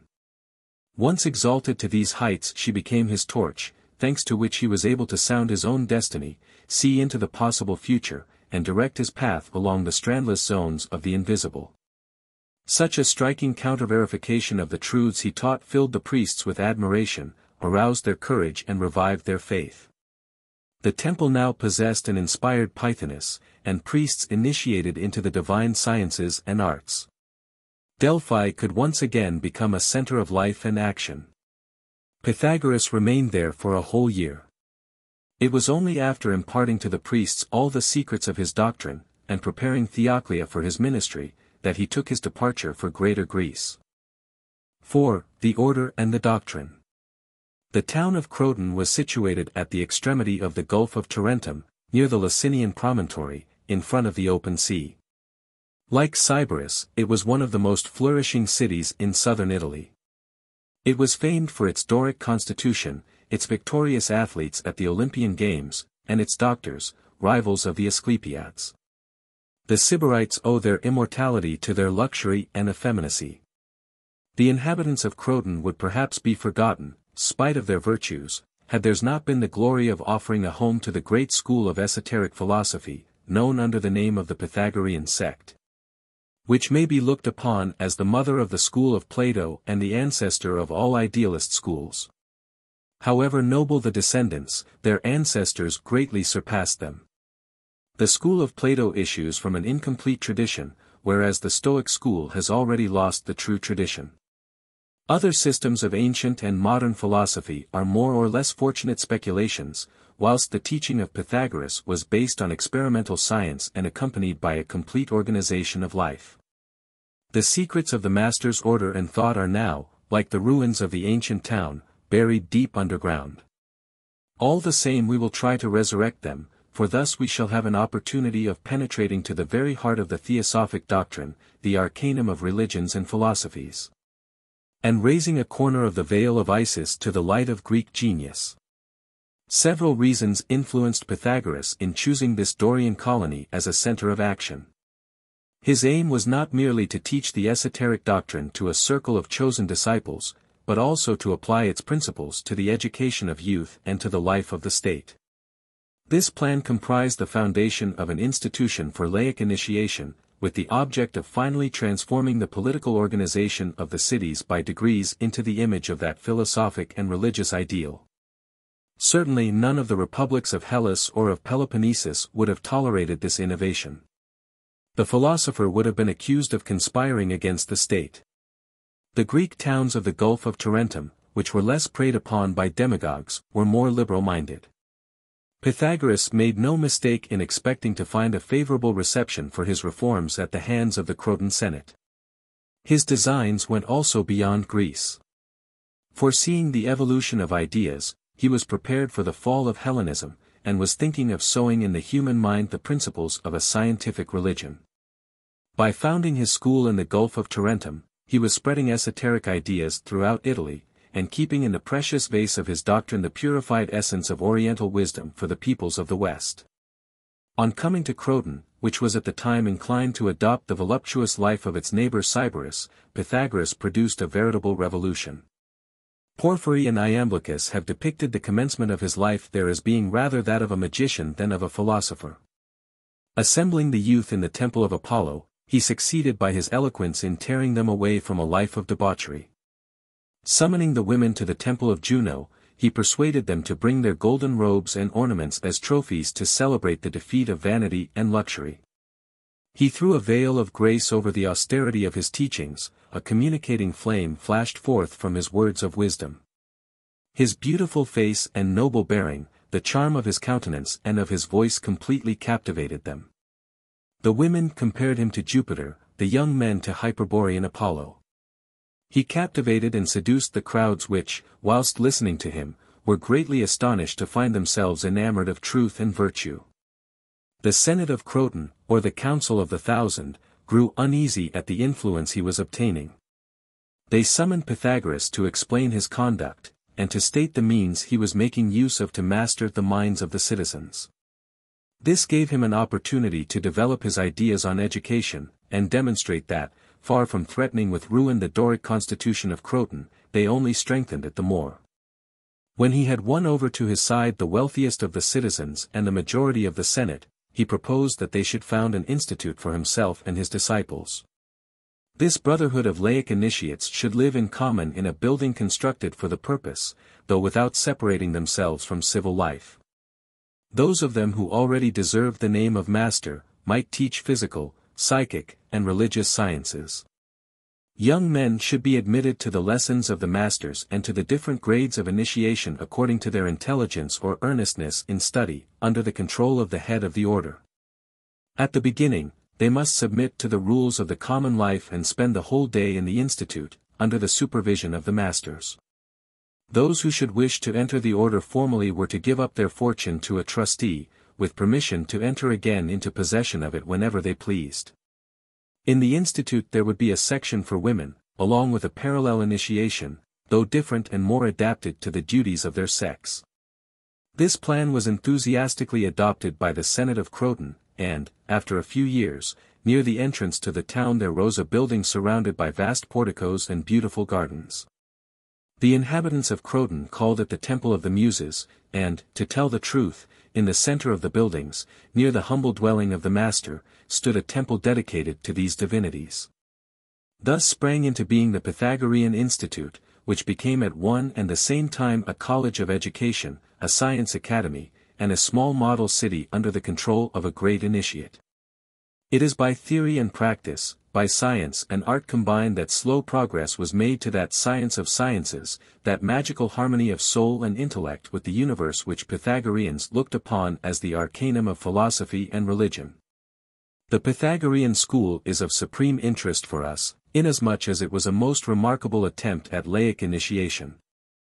Being an anticipated synthesis of Hellenism and Christianity, it grafted the fruit of science on the tree of life, it acquired the knowledge of that inner, that living realization, of truth, which a profound faith alone can give. It was an ephemeral realization, though one of the greatest importance, instinct with the fruitfulness of example. To form some idea of it, let us enter the Pythagorean Institute along with the novice and follow his initiation step by step. The test. The white dwelling of the brother initiates was situated on a hill, surrounded by olive and cypress trees. On mounting from below, the porticos, gardens, and gymnasium could distinctly be seen. The Temple of the Muses, with its circular colonnade of airy elegance, towered above the two wings of the building. The terrace of the outer gardens overlooked the town with its prytaneum, its harbor and meeting place. Away in the distance stretched the gulf, between sharp rugged parts of the coast as though in a cup of agate, whilst the Ionian Sea shut in the horizon with its line of azure blue. At times one might see women clad in divers-colored costumes issue on the left and make their way in long files down to the sea, along the alley of cypresses. They were going to worship at the temple of Ceres. And on the right also, men might often be seen mounting in white robes to the temple of Apollo. It was not the least attraction to the inquiring imagination of youth to think that the school of the initiates was placed under the protection of these two divinities, one of whom, the mighty goddess, held the profound mysteries of woman and of earth, whilst the other, the solar god, revealed those of man and of heaven. So we find this little city of the elect smiling down upon the populous town beneath. The noble instincts of youth were attracted by its peaceful serenity, though nothing was seen of what was taking place within, and it was generally known that admittance was not easily obtained. The gardens connected with the Institute of Pythagoras were separated from the outside by nothing but a simple green hedge, and the entrance gate remained open all day long. A statue of Hermes, however, might be seen there, and on its pedestal were the words, Eschato Bebeloi, no entrance for the profane. This commandment of the mysteries was universally respected. Pythagoras was very stern in admitting novices, saying, that not every kind of wood was fit for making a mercury. The young men who wished to enter the association were obliged to undergo a period of test and trial. On being introduced by their parents or by one of the masters, they were first of all permitted to enter the Pythagorean gymnasium in which the novices played the games appropriate to their age. The young man at once noticed that this gymnasium was unlike that in the town. There were no violent cries or noisy groups, no ridiculous boasting or vain display of strength by athletes in embryo, challenging one another and exhibiting their muscles. But rather groups of courteous and distinguished-looking young men, walking in couples beneath the porticos or playing in the arena. They invited him with graceful simplicity to join in their conversation as though he were one of them, without greeting him with a suspicious glance or jeering smile. In the arena they were racing, throwing quoits and javelins, and engaging in mock fights under the form of Doric dances. Pythagoras had, however, strictly abolished wrestling, saying that it was superfluous and even dangerous to develop pride and hatred by strength and agility. That men intended to practice the virtues of friendship ought not to begin by flinging one another on the ground and rolling in the sand like wild beasts, that a real hero could fight with great courage though without fury. That hatred makes us inferior to any opponent whoever he be. The newcomer heard these maxims from the lips of the masters repeated by the novices, who were quite proud to impart their precocious wisdom. At the same time they encouraged him to state his own opinions and freely contradict them. Emboldened by such advances, the ingenuous aspirant quickly showed forth his real nature. Pleased at being listened to and admired, he would speak and dilate at his ease. Meanwhile the masters closely watched him without ever uttering the slightest word of reprimand. Pythagoras would come up unexpectedly and study his gestures and words. He paid special attention to the gait and the laugh of young men. Laughter, he said, is an infallible index to character. No amount of dissimulation can render agreeable the laugh of an evil-disposed man. He had also made such a profound study of the human face that he could read therein the very depths of the soul. 10. Such minute observation enabled the master to form a precise idea regarding his future disciples. A few months afterwards came decisive tests in imitation of Egyptian initiation, though greatly modified and adapted to the Greek nature, whose sensitiveness had not submitted to the mortal terrors of the crypts of Memphis and Thebes. The Pythagorean aspirant was made to spend the night in a cavern, in the outskirts of the town, alleged to be haunted by various apparitions and monsters. Those who had not sufficient strength to endure the terrible impressions of solitude and night, who refused to enter or made their escape before the morning, were deemed too weak for initiation and rejected. The moral test was a more serious one. Suddenly, without the least preparation, the would-be disciple would one fine morning find himself imprisoned in an empty, dismal-looking cell. A slate was given him and he was coldly ordered to discover the meaning of one of the Pythagorean symbols, as, for instance, what is the signification of the triangle inscribed in a circle? Or, why is the dodecahedron, confined within the sphere, the symbol of the universe? He spent a dozen hours in his cell with his slate and the problem, and no other companion than a vase of water and a piece of dry bread. Then he was taken into a room to face the assembled novices. Under these circumstances the order had been passed round that they should ridicule without pity the wretched youth, who, hungry and sullen, stood before them like a culprit. "So this is the new philosopher," they would say. "How inspired he looks! He will now tell us of his meditations. Do not conceal from us what you have discovered. You will in the same way go through all the symbols in turn. A month of this regime and you will have become a great sage." At this point the master would attentively observe the young man's attitude and expression. Irritated by his fast, overwhelmed with these sarcastic words, and humiliated at not being able to solve an incomprehensible problem, no small effort was needed to control himself. Some would weep with rage, others gave sarcastic replies, whilst others again, unable to control themselves, dashed their slate madly to the ground and burst out in imprecations against school, master, and disciples alike. Then Pythagoras came forward and calmly said that, as they had failed in the test of self-respect, they were begged not to return to a school of which they had so bad an opinion. In which friendship and respect for the masters should be the most elementary of virtues. The rejected candidate would shamefacedly retire and sometimes become a redoubtable enemy of the order, like the well-known Cylon who, later on, excited the people against the Pythagoreans and brought about their downfall. On the other hand, those who bore everything with firmness, and gave just and witty replies to the provoking words they listened to, declaring they were ready to repeat the test 100 times if only they could attain to the least degree of wisdom, were solemnly welcomed into the novitiate and received the enthusiastic congratulations of their new companions. First degree, preparation. The novitiate and the Pythagorean life. Then only began the novitiate called the preparation, paraskia, which lasted at least 2 years, and might be prolonged to 5. The novices, or listeners, akousikoi, during the lessons they received, were subjected to the rule of absolute silence. They had no right either to offer any objection to their masters or to discuss the teaching they were absorbing. This latter they were to receive with respect and to meditate upon at length. To impress this rule in the mind of the new listener, he was shown the statue of a woman, enveloped in a long veil, her finger raised to her mouth, the muse of silence. Pythagoras did not regard youth as being capable of understanding the origin and the end of things. He thought that exercising them in logic and reasoning, before inculcating in them the meaning of truth, made them ignorant and assuming sophists.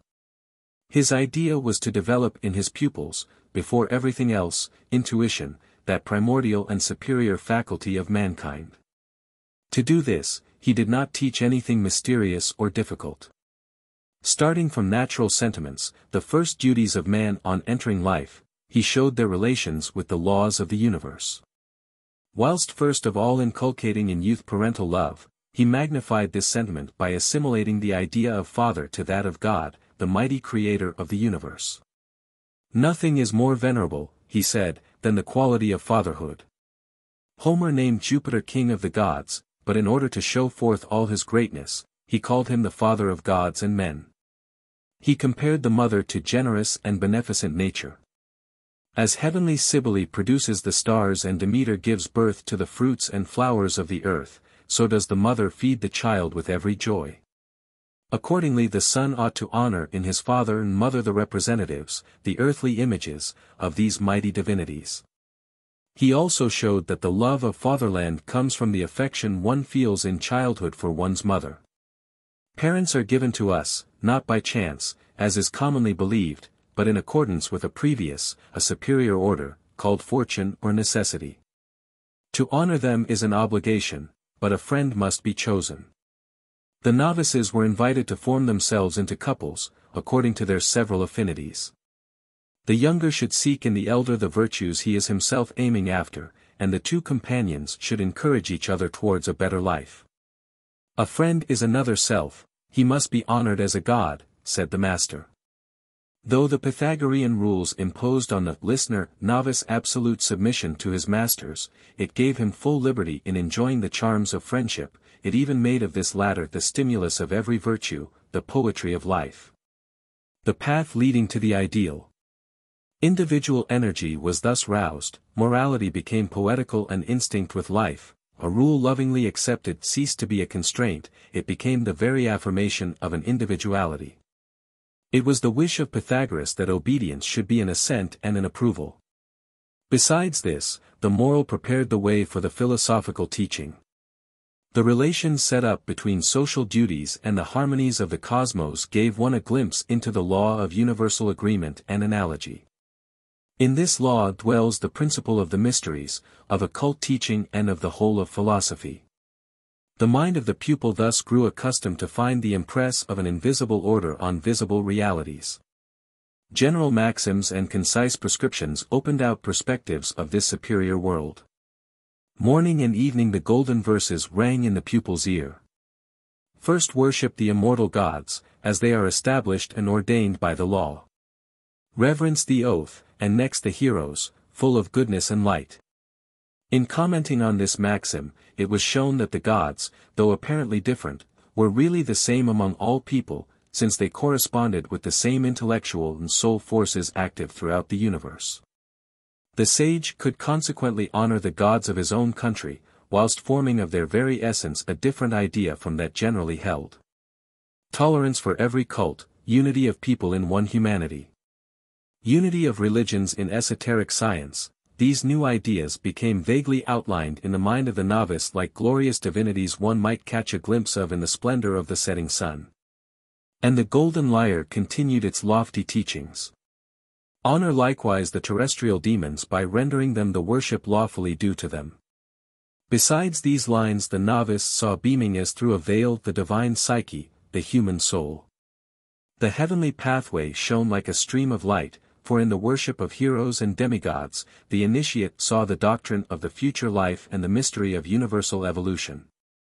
This secret was not revealed to the novice, but he was made ready for its understanding by being told of a hierarchy of beings superior to humanity, its guides and protectors, called heroes and demigods. It was also stated that they served as intermediaries between man and divinity, that by their help he might step by step succeed in drawing nearer to them if he practiced heroic and divine virtues. But how could communication be obtained with these invisible spirits? Whence comes the soul? Whither does it proceed? Wherefore the somber mystery of death? The novice dared not formulate these questions in words, but his looks revealed them, and the only reply his masters gave him was to point to the strugglers on earth, the statues in the temple, and the glorified souls in heaven. In the fiery citadel of the god to which Hercules had attained. At the foundation of the ancient mysteries, all the gods were included in the only supreme God. This revelation, including all its consequences, became the key of the cosmos. This was the reason it was entirely reserved for initiation, properly so called. The novice knew nothing of this, he was only permitted to catch a faint glimpse of this truth from what he was told of the powers of music and number. Numbers, said the master, contain the secret of things, and God is universal harmony. The 7 sacred modes, built up on the 7 notes of the heptachord, correspond to the 7 colors of light, to the 7 planets, and to the 7 modes of existence reproduced in all the spheres of material and spiritual life from the smallest to the greatest. The melodies of these modes when skillfully fused should tune the soul and make it sufficiently harmonious to vibrate in accord with the accents of truth. With this purification of the soul corresponded of necessity that of the body, which was obtained by means of hygiene and strict moral discipline. The first duty of initiation was to overcome one's passions. He who has not harmonized his own being cannot reflect divine harmony. And yet the ideal of the Pythagorean life contained nothing of asceticism in it, for marriage was looked upon as sacred.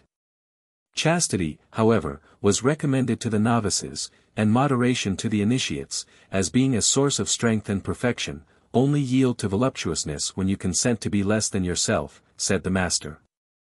He added that voluptuousness exists only in itself, comparing it to the song of the sirens who disappear when one approaches them, to find in their place nothing but broken bones and bleeding flesh on a wave-beaten rock. Whilst true joy is like the concert of the muses, leaving celestial harmony behind in the soul. Pythagoras believed in the virtues of the woman initiate, he greatly mistrusted the untrained woman.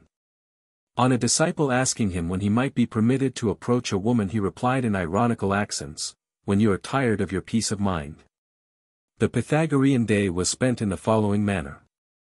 As soon as the sun's glorious orb rose above the blue waves of the Ionian Sea, gilding the columns of the Temple of the Muses, above the abode of the initiates, the young Pythagoreans chanted a hymn to Apollo, the while performing a sacred, dignified dance. After the obligatory ablutions, they proceeded in silence to the temple. Each awakening is a resurrection possessed of its flower of innocence. The soul must retire within itself at the beginning of the day and remain unsullied for the morning lesson. In the sacred wood, groups were formed round the master or his interpreters and the lesson was given beneath the fragrance of the mighty trees or the shade of the porticos. At noon, prayer was offered to the heroes and benevolent spirits. Esoteric tradition affirmed that good spirits preferred to approach the earth with the radiance of the sun, whilst evil spirits haunted the shades and filled the air when night came on. The frugal midday meal generally consisted of bread, honey, and olives. The afternoon was devoted to gymnastic exercises, then to studying meditation, afterwards to some mental work on the morning's lesson. After the sun had set, prayer was offered in common, hymns sung to the gods of the cosmos, to heavenly Jupiter, to Minerva, Providence, and to Diana, guardian of the dead. Meanwhile storax, manna, or incense were burning on the altar in the open air, and the hymn, mingling with the perfume, rose gently in the twilight, whilst the early stars pierced the pale azure sky. The day ended with the evening meal, after which the youngest member read aloud, comments being made thereon by the eldest. Thus the day passed like a limpid spring, clear as a cloudless morn. The year was divided according to the great astronomical events. Thus the return of Hyperborean Apollo and the celebration of the mysteries of Ceres saw novices and initiates of every degree, both men and women, assembled together. Young girls played on ivory lyres, married women, in purple and saffron-colored cloaks, performed alternate choruses, accompanied by songs, along with the harmonious movements of strophe and antistrophe, imitated later on in tragedy. In the midst of these great fetes, at which a divine presence was manifested in grace of form and movement and the penetrating melody of the choruses, the novice was conscious of a kind of presentiment of occult forces. The all-powerful laws of the animated universe, the deep, transparent heavens. Marriages and funeral rites were of a more intimate, but none the less solemn, character. There was one original ceremony, calculated to strike the imagination. When a novice, of his own accord, left the institute to take up once more the ordinary everyday life, or when a disciple had betrayed a secret of the doctrine, an occurrence which happened only once. The initiates raised a tomb for him in the consecrated precincts, as though he were dead. The master said, "He is more dead than the dead, for he has returned to an evil life, his body appears among men, but his soul is dead, let us weep for it." This tomb erected to a living man, persecuted him like his own phantom, like an evil omen. Second degree, purification 11. Numbers, theogony. It was a happy day, a day of gold, as the ancients said, when Pythagoras received the novice into his dwelling and solemnly welcomed him into the rank of his disciples. First of all he entered into direct and connected relations with the master, he came into the inner court of his dwelling reserved for his faithful followers. Hence the name of esoteric, those from within, in opposition to that of exoteric, those from without. The real initiation now began. This revelation consisted of a complete, rational exposition of occult doctrine, from its principles as contained in the mysterious science of numbers to the final consequences of universal evolution, the destiny and end of divine psyche. The human soul. This science of numbers was known under different names in the temples of Egypt and Asia. As it afforded a key to the whole doctrine, it was carefully concealed from the people. The figures and letters, the geometric forms and human representations, which served as signs in this algebra of the occult world, were understood by none but the initiate. He divulged their meaning to the adepts only after receiving from them the oath of silence. Pythagoras formulated this science in a book he wrote with his own hand, called Hieros Logos, the sacred word. This book has not come down to us, but we are acquainted with its principles from the subsequent writings of the Pythagoreans, Philolaus, Archytas, and Hierocles, the dialogues of Plato, and the treatises of Porphyry and Iamblichus. The reason they have remained a dead letter for modern philosophers is that their meaning and bearing can only be understood by comparison with all the esoteric doctrines of the East. Pythagoras called his disciples mathematicians, because his higher teaching began by the doctrine of numbers. These sacred mathematics, however, or science of principles, were both more transcendent and more living than profane mathematics, which alone are known to our savants and philosophers. In them number was not regarded as an abstract quantity but as the intrinsic and active virtue of the Supreme One, of God the source of universal harmony. The science of numbers was that of the living forces, of the divine faculties in action in the universe and in man, in the macrocosm and in the microcosm. In examining them, distinguishing and explaining their working, Pythagoras was evolving nothing less than a rational theogony or theology. In a real theology we should look for the principles of every science. It will be the science of God only if it shows the unity and concatenation of the sciences of nature. It deserves its name only on condition it constitutes the organ and the synthesis of all the rest. Now this is exactly the part played in the Egyptian temples by the science of the Holy Word, formulated and made exact by Pythagoras under the name of the science of numbers. It claimed to supply the key of being, of science, and of life. The adept, under the guidance of his master, had to begin by contemplating its principles in the light of his own intelligence, before following its many applications in the concentric immensity of the spheres of evolution. A modern poet has had a presentiment of this truth in causing Faust to descend to the mothers to restore life to the phantom of Helen. Faust seizes the magic key, the earth melts away beneath him, he becomes unconscious and plunges into the void of space. Finally he reaches the mothers who keep watch over the first forms of the mighty all, and cause beings to issue from the mold of the archetypes. These mothers are the numbers of Pythagoras, the divine forces of the world. The poet has communicated to us the thrill of his own thought before this plunge into the abyss of the unfathomable. For the ancient initiate, in whom the direct view of intelligence was gradually aroused as though it were a new sense, this inner revelation seemed rather an ascent into the incandescent sun of truth. Whence he contemplated in the fullness of light the forms and beings thrown out in the whirl of lives by a vertiginous irradiation. He did not reach in a single day that inner possession of truth in which man realizes universal life by the concentration of his faculties. Years of training were needed, and that agreement, so difficult to effect, of the intelligence and the will. Before using the creative word, and how few succeed in this, one must spell out the sacred logos, letter by letter, syllable by syllable. Pythagoras was in the habit of giving this teaching in the Temple of the Muses.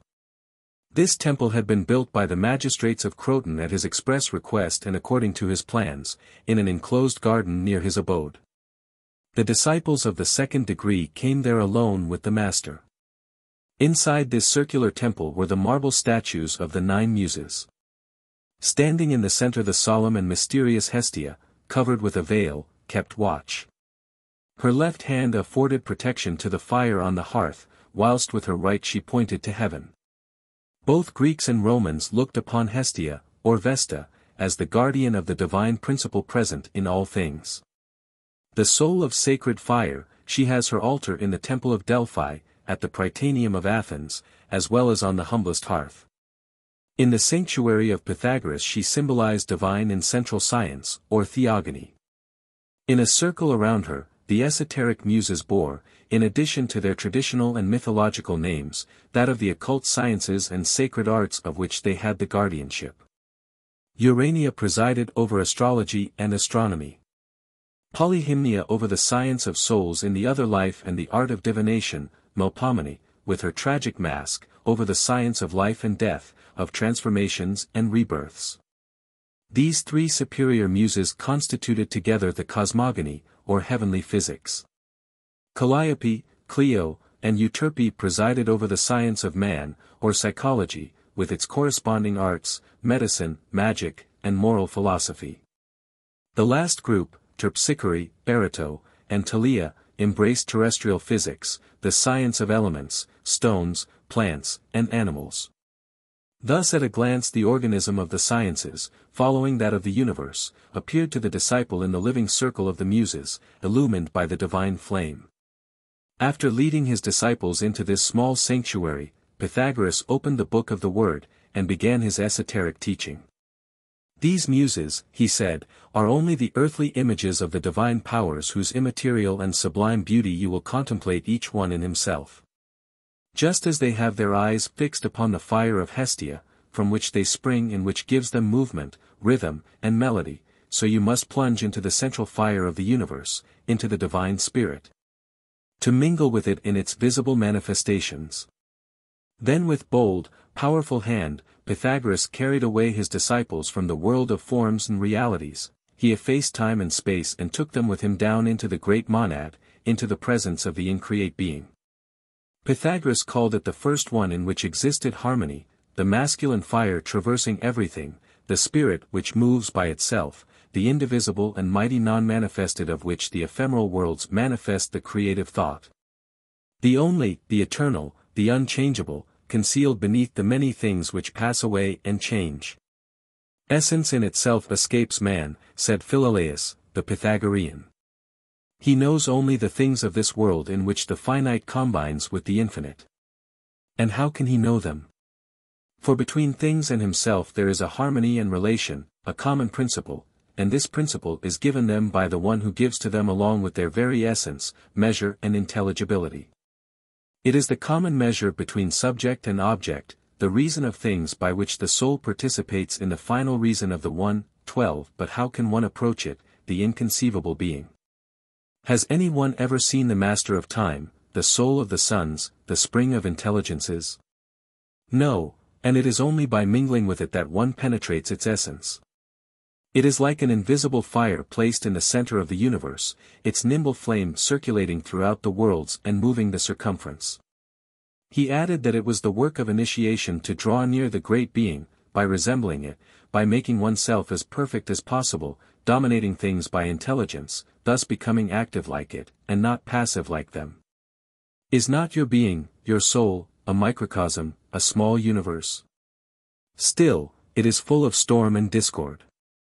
Well, the thing to do is to realize therein unity in harmony. Then and then only will God descend into your consciousness, and you will share in his power and make of your will the hearthstone, the altar of Hestia, the throne of Jupiter. God, the indivisible substance, has accordingly for number the unity which contains the infinite, for name, that of Father, Creator, or eternal masculine, and for sign, the living fire, symbol of the Spirit, essence of the whole. This is the first of the principles. But the divine faculties are like the mystic lotus which the Egyptian initiate, lying in his tomb, sees emerging from the blackness of the night. At first it is only a shining spot, then it opens like a flower, and the glowing center expands like the 1,000 leaves of a rose of light. Pythagoras said that the great monad acts as a creative dyad. Immediately God manifests himself, he is double, indivisible essence and divisible substance, active, animating, masculine principle, and passive, feminine principle, or animated plastic matter. Accordingly the dyad represented the union of the eternal masculine and the eternal feminine in God, the two essential and corresponding divine faculties. Orpheus had poetically expressed this idea in the line, Jupiter is the divine bridegroom and spouse. All polytheisms have intuitively been conscious of this idea, representing the divinity under the masculine, sometimes under the feminine form. This living, eternal nature, this mighty spouse of God, is not only the terrestrial but also the celestial nature, invisible to our eyes of flesh, the soul of the world, the primordial light, in turn Maya, Isis or Cybele, who, first vibrating beneath the divine impulse, contains the essences of all souls, the spiritual types of all beings.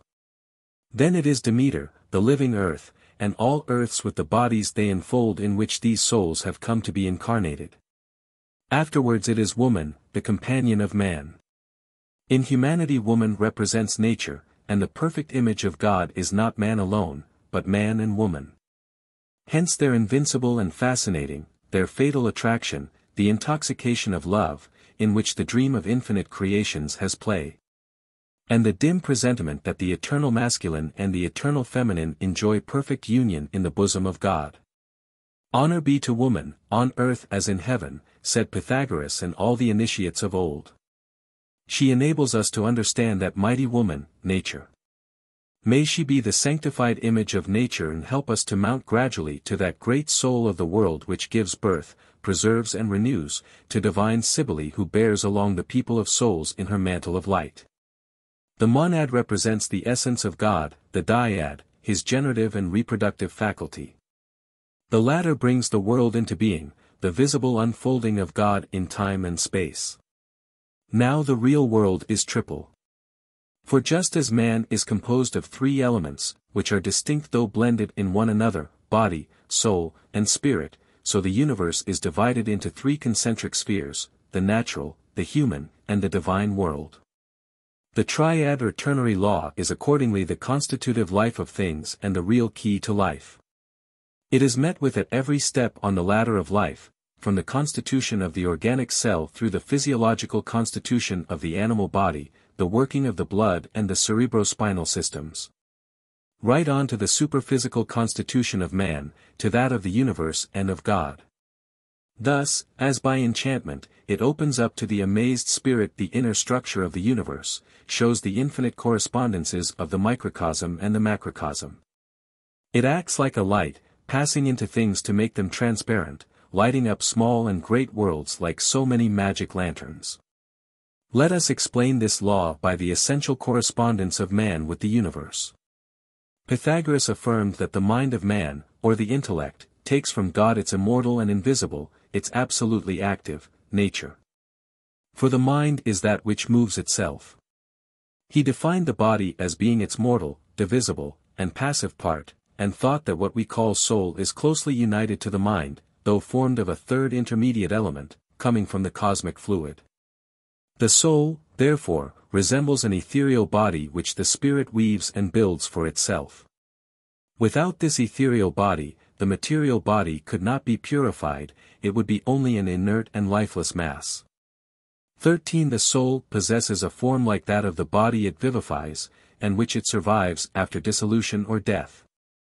Then, as Pythagoras expresses it, in terms repeated by Plato, the subtle chariot either carries off the spirit to divine spheres or allows it to fall back into the dusky regions of matter, according as it is more or less good or bad.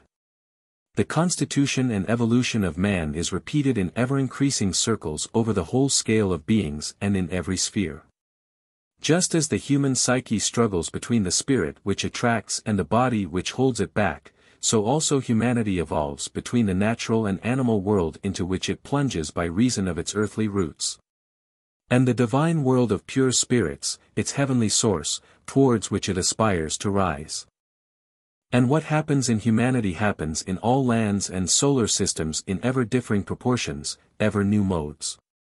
Extend the circle to infinity, and, if you can, form one single concept of the limitless worlds. What will you find there?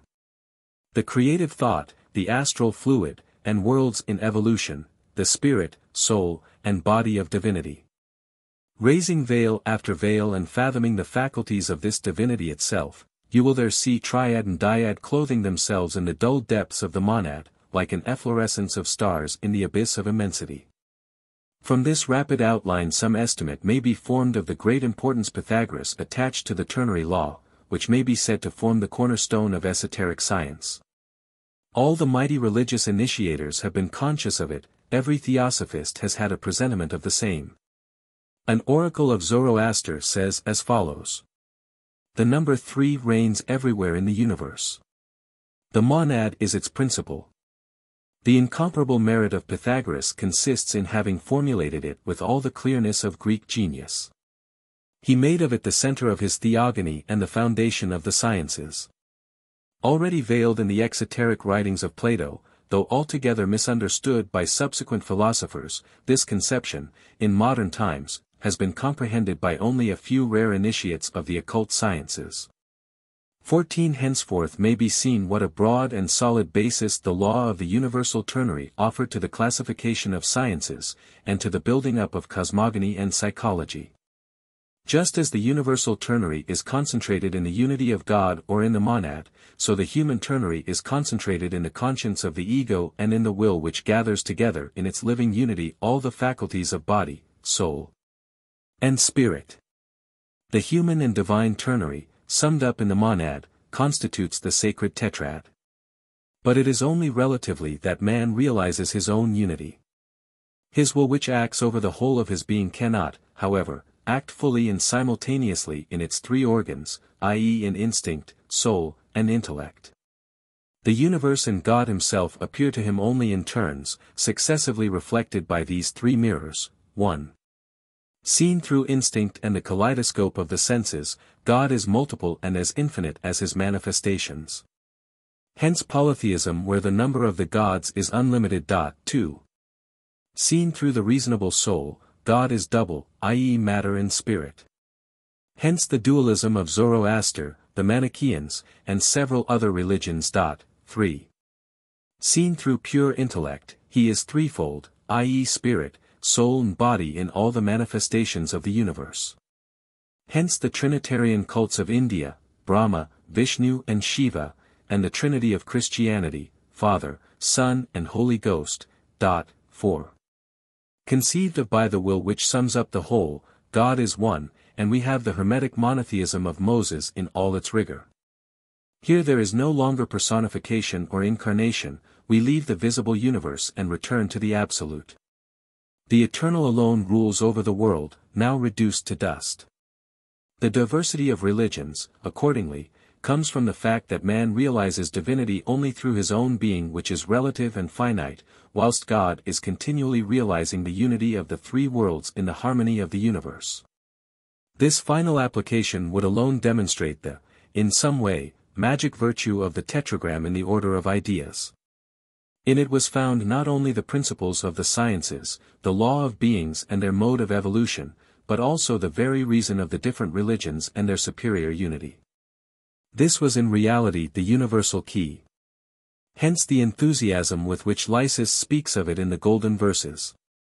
One can now understand why the Pythagoreans swore by this great symbol.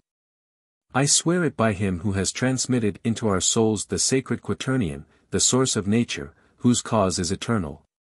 Pythagoras carried a great deal farther the teaching of numbers. In each of them he defined a principle, a law, an active force of the universe.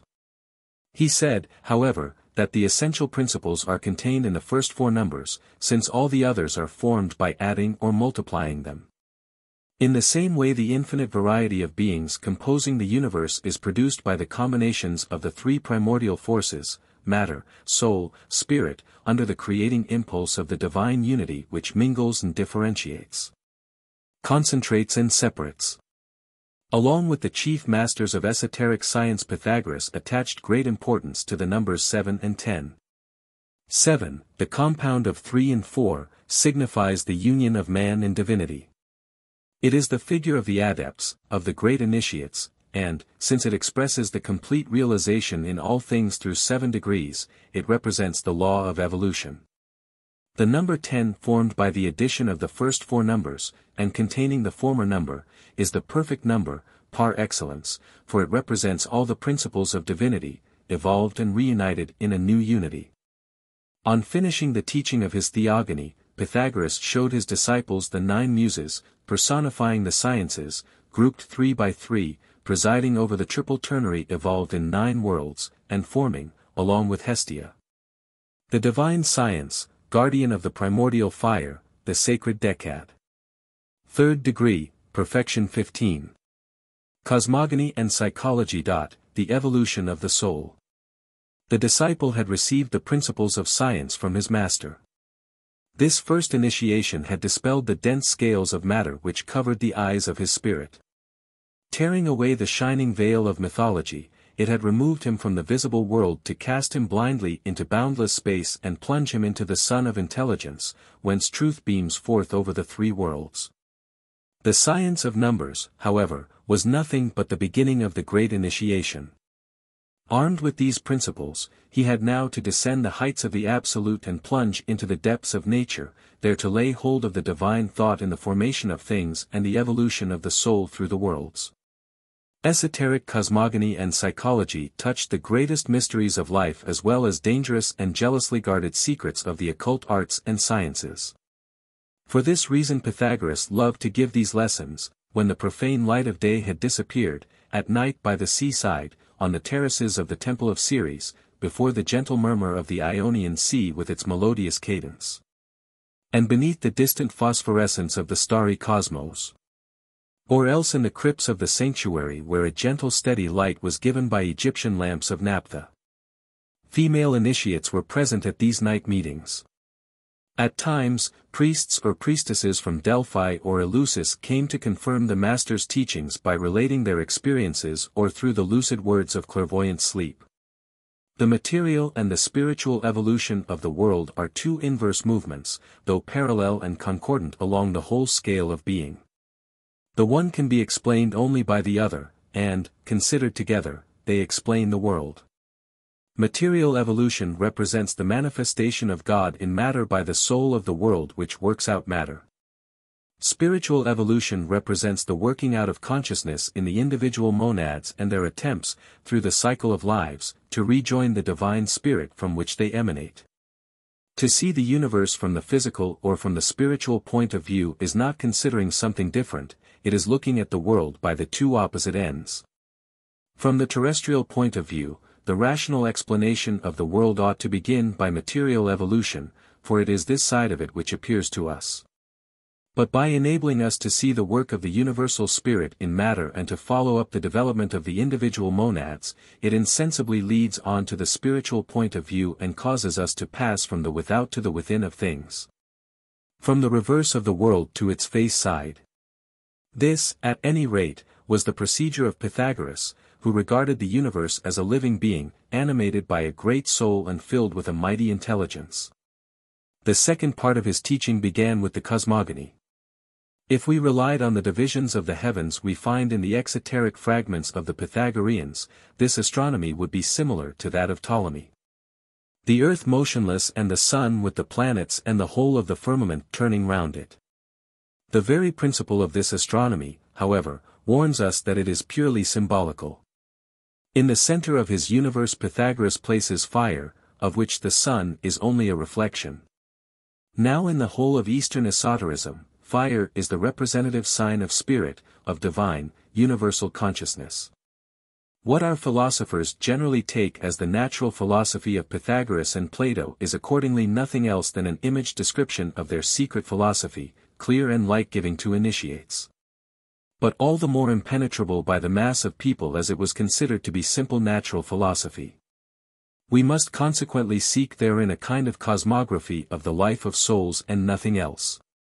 The sublunary region designates the sphere in which terrestrial attraction operates and is called the circle of generation. Initiates mean by this that for us the earth is the region of corporeal life.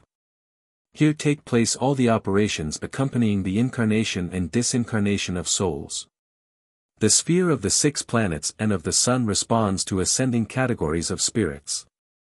Olympus, conceived as a rolling sphere, is called the heaven of the stationary, because it is assimilated to the sphere of perfect souls.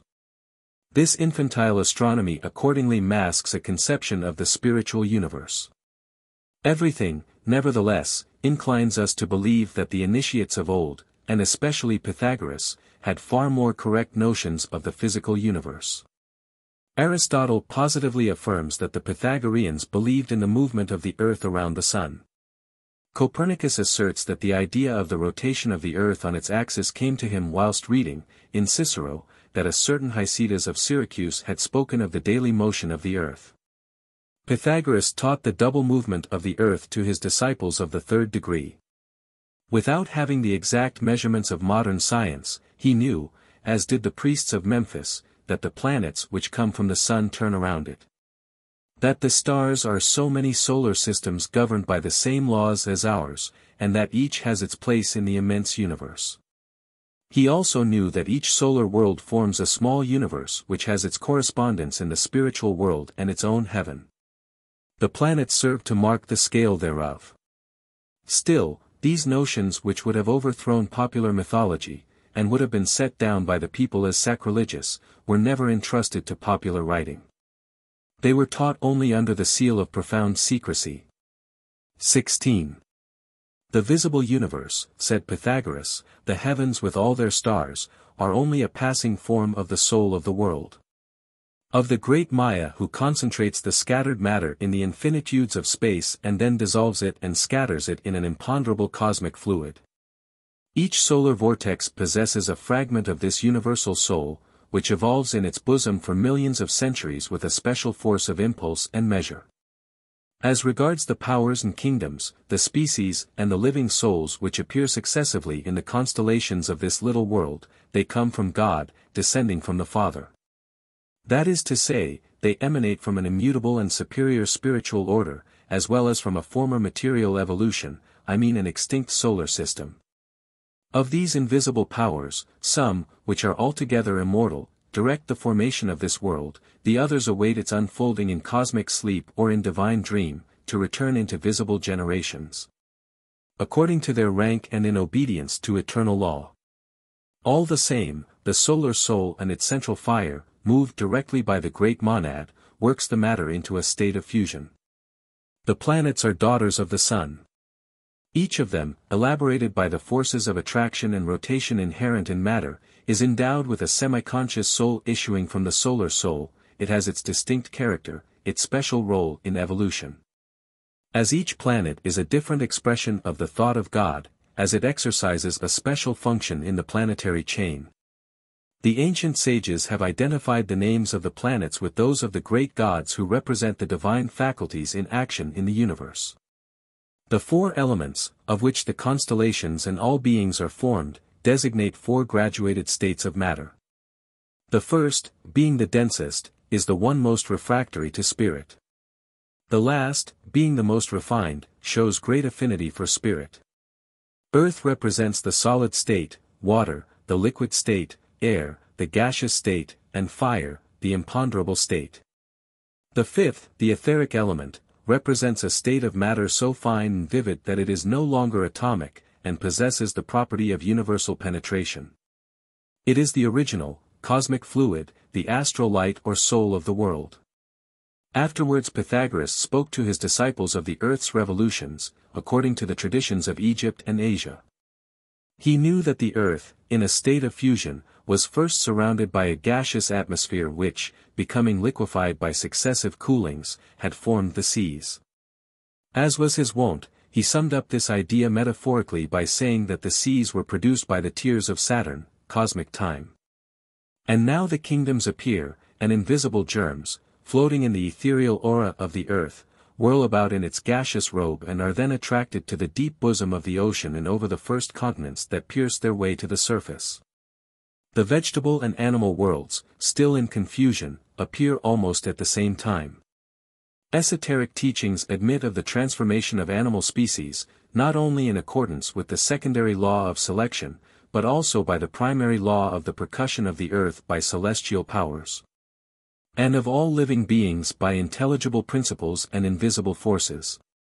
When a new species appears on the globe, the reason is that a race of souls of a superior type is being incarnated at a given epoch in the descendants of the former species, to cause it to mount a step in the ladder of evolution by molding it afresh and transforming it into its image. Thus the esoteric doctrine explains the appearance of man on earth. From the point of view of terrestrial evolution, man is the latest branch, the crown of all the former species. But this point of view is no more sufficient to explain his entrance onto the stage of life, than it would be to explain the appearance of the first seaweed or the first crustacean in the depths of the sea. All these successive creations infer, as does each birth, the percussion of the earth by the invisible powers which create life. That of man infers the previous reign of a celestial humanity presiding over the unfolding of terrestrial humanity, and sends it, like the waves of a formidable tide, fresh torrents of souls which become incarnate in its womb and cause to shine forth the first beams of a divine light in that bold, impulsive, terrified being who, though only just freed from the darkness of animality, is forced, in order to live, to struggle with all the powers of nature. Pythagoras had obtained in Egyptian temples clear notions as to the mighty revolutions of the globe. The Indian and Egyptian teachings spoke of the existence of the ancient austral continent which had produced the red race and a powerful civilization, called by the Greeks, the Atlantides. They attributed the alternate emergence and immersion of continents to the oscillation of the poles and acknowledged that humanity had thus passed through 6 deluges. Each interdiluvian cycle brings about the predominance of a great human race. In the midst of the partial eclipses of civilization and human faculties, there is a general ascending movement. Here we have humanity constituted and the races launched in their career through the cataclysms of the globe. But on this globe which, at birth, we take as being the immutable base of the world and which itself is carried along floating in space, on these continents which emerge from the seas to disappear afresh, amid these passing peoples, these crumbling civilizations, what is the mighty and poignant, the eternal mystery? This is the great inner problem, that of each and all, the problem of the soul which discovers in itself an abyss of darkness and light, regarding itself with a mixture of delight and terror and saying to itself, I am not of this world. For it is not sufficient to explain me. I do not come from earth and I am going elsewhere. Where? That is the mystery of psyche, the mystery containing all the rest. The cosmogony of the visible world, said Pythagoras, has led us to the history of the earth, and the latter to the mystery of the human soul. With it we touch the sanctuary of sanctuaries, the holy of holies. Once its consciousness aroused, the soul becomes for itself the most astonishing of sights. But even this consciousness is only the enlightened surface of its being, in which it suspects there to be dark and unfathomable abysses. In its unknown depths, the divine psyche contemplates with fascinated look all lives and worlds, past and present, and the future joined to them by eternity. Know thyself, and thou shalt know the universe of the gods. Such was the secret of the sages and initiates. To penetrate through this narrow door into the immensity of the invisible universe, let us awake in ourselves direct vision of the purified soul, and arm ourselves with the torch of intelligence, with the science of the sacred principles and numbers. Pythagoras thus passed from physical cosmogony to spiritual cosmogony. After the evolution of the earth, he told of that of the soul through the different worlds. Outside of initiation, this doctrine is known under the name of transmigration of souls. Regarding no part of secret doctrine has there been more false reasoning than here, to such an extent indeed that ancient and modern literature are acquainted with it only through puerile travesties. Plato himself, who more than any other philosopher contributed to the popularizing of the doctrine, has only given fantastic and at times extravagant glimpses of it. Either because prudence or his oath of secrecy prevented him from telling all he knew.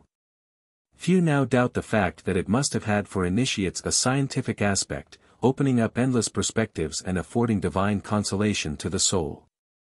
The doctrine of the ascensional life of the soul through series of existences is the common feature of esoteric traditions and the crown of theosophy. I will add that it is of the utmost importance to us. For the man of the present day rejects with equal scorn the abstract and vague immortality of philosophy and the childish heaven of an infant religion. And yet he abhors the dryness and nothingness of materialism. Unconsciously he aspires to the consciousness of an organic immortality responding at once to the demands of his reason and the indestructible needs of his soul. Besides, it can well be understood why the initiates of the ancient religions, though they were acquainted with these truths, kept them so secret. They are of a nature to turn the minds of those untrained to receive them. They are closely allied to the profound mysteries of spiritual generation, of sex and generation by flesh, on which hang the destinies of future humanity. It was therefore with a kind of dread that the supreme hour for this esoteric teaching was awaited. Through the words of Pythagoras, as by some slow incantation, heavy matter seemed to lose its weight, the things of earth became transparent, those of heaven visible to the spirit. Golden and azure spheres, furrowed with luminous essence, unfolded their orbs right into the infinitudes of space. The disciples, both men and women, grouped round the master in a subterranean part of the temple of Ceres called the Crypt of Proserpine, listened with throbbing emotions to the celestial history of Psyche. What is the human soul? A portion of the mighty soul of the world, a spark of the divine spirit, an immortal monad. Still, though its possible future opens out into the unfathomable splendors of divine consciousness, its mysterious dawn dates back to the origin of organized matter. To become what it is in present-day humanity, it must have passed through all the reigns of nature, the whole scale of beings gradually developing through a series of innumerable existences. The spirit which fashions the worlds and condenses cosmic matter into enormous masses manifests itself with varying intensity and an ever greater concentration in the successive reigns of nature. A blind and confused force in the mineral, individualized in the plant, polarized in the sensations and instincts of animals, it stretches towards the conscious monad in this slow elaboration. And the elementary monad is visible in the most inferior of animals. The animal and spiritual element accordingly exists in every kingdom, though only in infinitesimal quantities in the lower kingdoms. The souls which exist in the state of germs in the lower kingdoms stay there without moving away for immense periods of time, and it is only after great cosmic revolutions that, in changing planets, they pass to a higher reign. All they can do during a planet's period of life is to mount a few degrees. Where does the monad begin? As well ask at what hour a nebula was formed or a sun shone for the first time. Anyhow, what constitutes the essence of any man must have evolved for millions of years through a chain of lower planets and kingdoms, keeping through all these existences an individual principle which follows it everywhere. This obscure but indestructible individuality constitutes the divine seal of the monad in which God wills to manifest himself through consciousness. The higher one ascends in the series of organisms, the more the monad develops the principles latent in it. Polarized force becomes capable of sensation, capacity of sensation becomes instinct, and instinct becomes intelligence. In proportion as the flickering flame of consciousness is lit, this soul becomes more independent of the body, more capable of existing freely. The fluid, non-polarized soul of minerals and vegetables is bound to the elements of earth. That of animals, strongly attracted by terrestrial fire, stays there for some time after leaving its body, and then returns to the surface of the globe to reincarnate in its species without ever having the possibility of leaving the lower layers of the air. These are peopled with elementals or animal souls which play their part in atmospheric life and have a great occult influence over man. The human soul alone comes from the sky, and returns there after death. At what period of its long cosmic existence has the elementary become the human soul? Through what incandescent crucible, what ethereal flame has it passed? The transformation has been possible in an interplanetary period only by the meeting of human souls already fully formed, which have developed in the elementary soul its spiritual principle and have impressed their divine prototype like a seal of fire in its plastic substance. But what journeys and incarnations, what planetary cycles must still be traversed for the human soul thus formed to become the man we are acquainted with. According to the esoteric traditions of India and Egypt, the individuals of whom mankind at present consists, began their human existence on other planets, in which matter is far less dense than our own. Man's body was then almost vaporous, his incarnations light and easy. His faculties of direct spiritual perception were evidently very powerful and subtle in this first human phase. Reason and intelligence on the other hand were in an embryonic condition. In this half-corporeal, half-spiritual state, man saw spirits, everything was full of splendor and charm to his eyes, full of music to his ears. He could hear the harmony of the spheres. He neither thought nor reflected, scarcely even willed, but simply lived, drinking in sounds, forms and light, floating like a dream from life to death and from death to life. It was this that the Orphic poems called the heaven of Saturn. It is only by becoming incarnate on planets ever denser and denser that man became materialized, according to the doctrine of Hermes. By becoming incarnate in denser matter, humanity has lost its spiritual sense, but by an ever-increasing struggle with the outside world, it has powerfully developed its reason, intelligence and will. The earth is the last rung of this descent into matter, which Moses calls the exit from paradise, and Orpheus, the fall into the sublunary circle. From these depths man can, with difficulty, reascend the circles in a series of new existences and regain his spiritual faculties by the free exercise of his intellect and willpower. Then only, say the disciples of Hermes and Orpheus, does man acquire by his action the consciousness and the possession of the divine, then only does he become the Son of God. Those who have borne this name on earth must, before appearing among us, have descended and remounted the dreadful spiral. Then what is the humble psyche at its origin? A passing breath, a floating germ, a wind-swept bird, migrating from life to life. And yet, after innumerable lapses, and millions of years, it has become the daughter of God and no longer recognizes any other home than heaven. This is why Greek poetry, so profound and luminous in its symbolism, compared the soul sometimes to the winged insect, sometimes to the earthworm, and again to the heavenly butterfly. How often has it been a chrysalis, and how often a winged creature of light? Though it will never know this, it still feels that it has wings. Such is the vertiginous past of the human soul. T affords us an explanation of its present condition and enables us to glimpse into its future. What is the position of divine psyche in earth life? The slightest reflection suffices to show us that we could not imagine a stranger or more tragic one, since being painfully roused to consciousness in the dense atmosphere of earth, the soul has entwined itself in the folds of the body.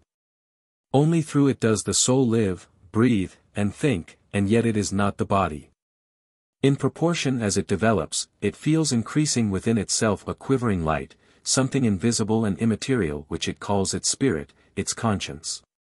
Yes, man has an innate sentiment of his triple nature, for, even in his instinctive language, he distinguishes his body from his soul, and his soul from his spirit. The soul, however, captive and troubled, struggles between its two companions as between the thousand twining folds of a serpent and an invisible genius calling it, whose presence, however, can only be felt by passing gleams and the beating of his wings. At times this body absorbs it to such an extent that it is only through its passions and sensations that the soul lives. With the body it rolls in the blood-stained orgies of anger or the dense mist of carnal pleasures, until, of its own accord, it becomes terrified by reason of the profound silence of its invisible companion. Then again, attracted by the latter, it rises to such lofty heights of thought, that it forgets the existence of the body until a peremptory call reminds it of its presence. And yet an inner voice tells it that between itself and the invisible guest the bond cannot be broken, whilst death will break its connection with the body. Tossed to and fro between the two in an eternal struggle, the soul seeks in vain for happiness and truth. In vain does it seek to find itself in passing sensations, in fugitive thoughts, in the world which changes like a mirage. Finding that nothing is lasting, troubled and driven about like a leaf in the wind, it has doubts of itself and of a divine world which is only revealed to it by its own pain and the impossibility it feels of reaching this world. Human ignorance is written in the contradictions of pretended sages, and human sadness in the unfathomable hunger of the human glance. Finally, whatever the range of his knowledge, birth and death shut in man between two fatal bounds. These are two gates of darkness, beyond which he sees nothing. The flame of his life is lit as he enters the one and extinguished as he leaves the other. Can it be so with the soul? If not, then what becomes of it? Many have been the replies which philosophers have given to this poignant problem. In its essence that given by theosophical initiates of all times is the same. It is in accord with universal feeling and the inner spirit of religions. The latter has expressed the truth only under superstitious or symbolical forms. The esoteric doctrine opens up far wider perspectives, its affirmations are strictly related to the laws of universal evolution. This is what initiates, instructed by tradition and by the many experiences of psychic life, have said to man, that which is restless in thyself, which thou callest thy soul, is an ethereal double of the body which contains in itself an immortal spirit. The spirit builds and forms for itself, by its own activity, its spiritual body. Pythagoras calls it the subtle chariot of the soul, because it is destined to remove it from earth after death. This spiritual body is the organ of the spirit, its sensitive envelope and instrument of volition, it serves to animate the body, which would otherwise remain inert. In apparitions of the dying or the dead, this double becomes visible, under circumstances, however, which always presuppose a special nervous condition of the seer. The degree of fineness, power and perfection of the spiritual body varies according to the quality of the spirit which it contains, and between the substance of souls woven in the astral light. Though impregnated with the imponderable fluids of earth and heaven, there are more numerous distinctions, greater differences than between all earthly bodies and all states of ponderable matter. This astral body, though far finer and more perfect than the earthly one, is not immortal as is the monad which it contains. It changes and becomes purified according to its different environments. The spirit is perpetually molding and transforming it into its own image, it never leaves it however, though it unrobes itself of it by degrees, it is continually clothing itself with more ethereal substances. This was the teaching of Pythagoras, who could not conceive of abstract spiritual entity, the formless monad. Spirit in itself, whether in the faraway sky or on earth, must have an organ. That organ is the living soul, whether bestial or sublime, obscure or radiant, retaining, however, the human form, the image of God. What happens at death? When the final hour approaches, the soul generally has a presentiment of its coming separation from the body. It sees over again its earthly existence in abridged scenes rapidly succeeding one another and of startling clearness. When the exhausted life stops in the brain, the soul becomes perplexed and altogether loses consciousness. If it is holy and pure, its spiritual senses have already been aroused by gradual detachment from matter. Before dying, in some way or other, if only by the introspection of its own state, it has already felt the presence of another world. Beneath the silent, distant appeals, the vague beams of the invisible, earth has already lost its consistence, and when the soul finally leaves the cold corpse, rejoicing in its deliverance, it feels itself carried away into a glorious light, towards the spiritual family to which it belongs. It is not so, however, with the ordinary man, whose life has been divided between material instincts and higher aspirations. He awakes in a state of semi-consciousness, as though in the torpor of a nightmare. No longer has he an arm to stretch forth or a voice to cry out with, still, he remembers and suffers, existing, as he does, in a limbus of darkness and terror. All that he sees is the body from which he is detached, but for which he still feels an invincible attraction. It is for it that he lived, and now, what is it? In terror he looks for himself in the icy fibers of his brain, in the stagnant blood of his veins, and no longer finds himself. Is he dead or living? He would like to see, to hold on to something, but he cannot see, he can take hold of nothing. Darkness is all around, chaos within. He sees only one thing, and this thing attracts and terrifies him at the same time, the sinister phosphorescence of his own earthly tenement, and the nightmare recommences. This state may be prolonged for months or years. Its duration depends on the strength of the material instincts of the soul. Still, good or evil, infernal or celestial, this soul will gradually become conscious of itself and of its new condition.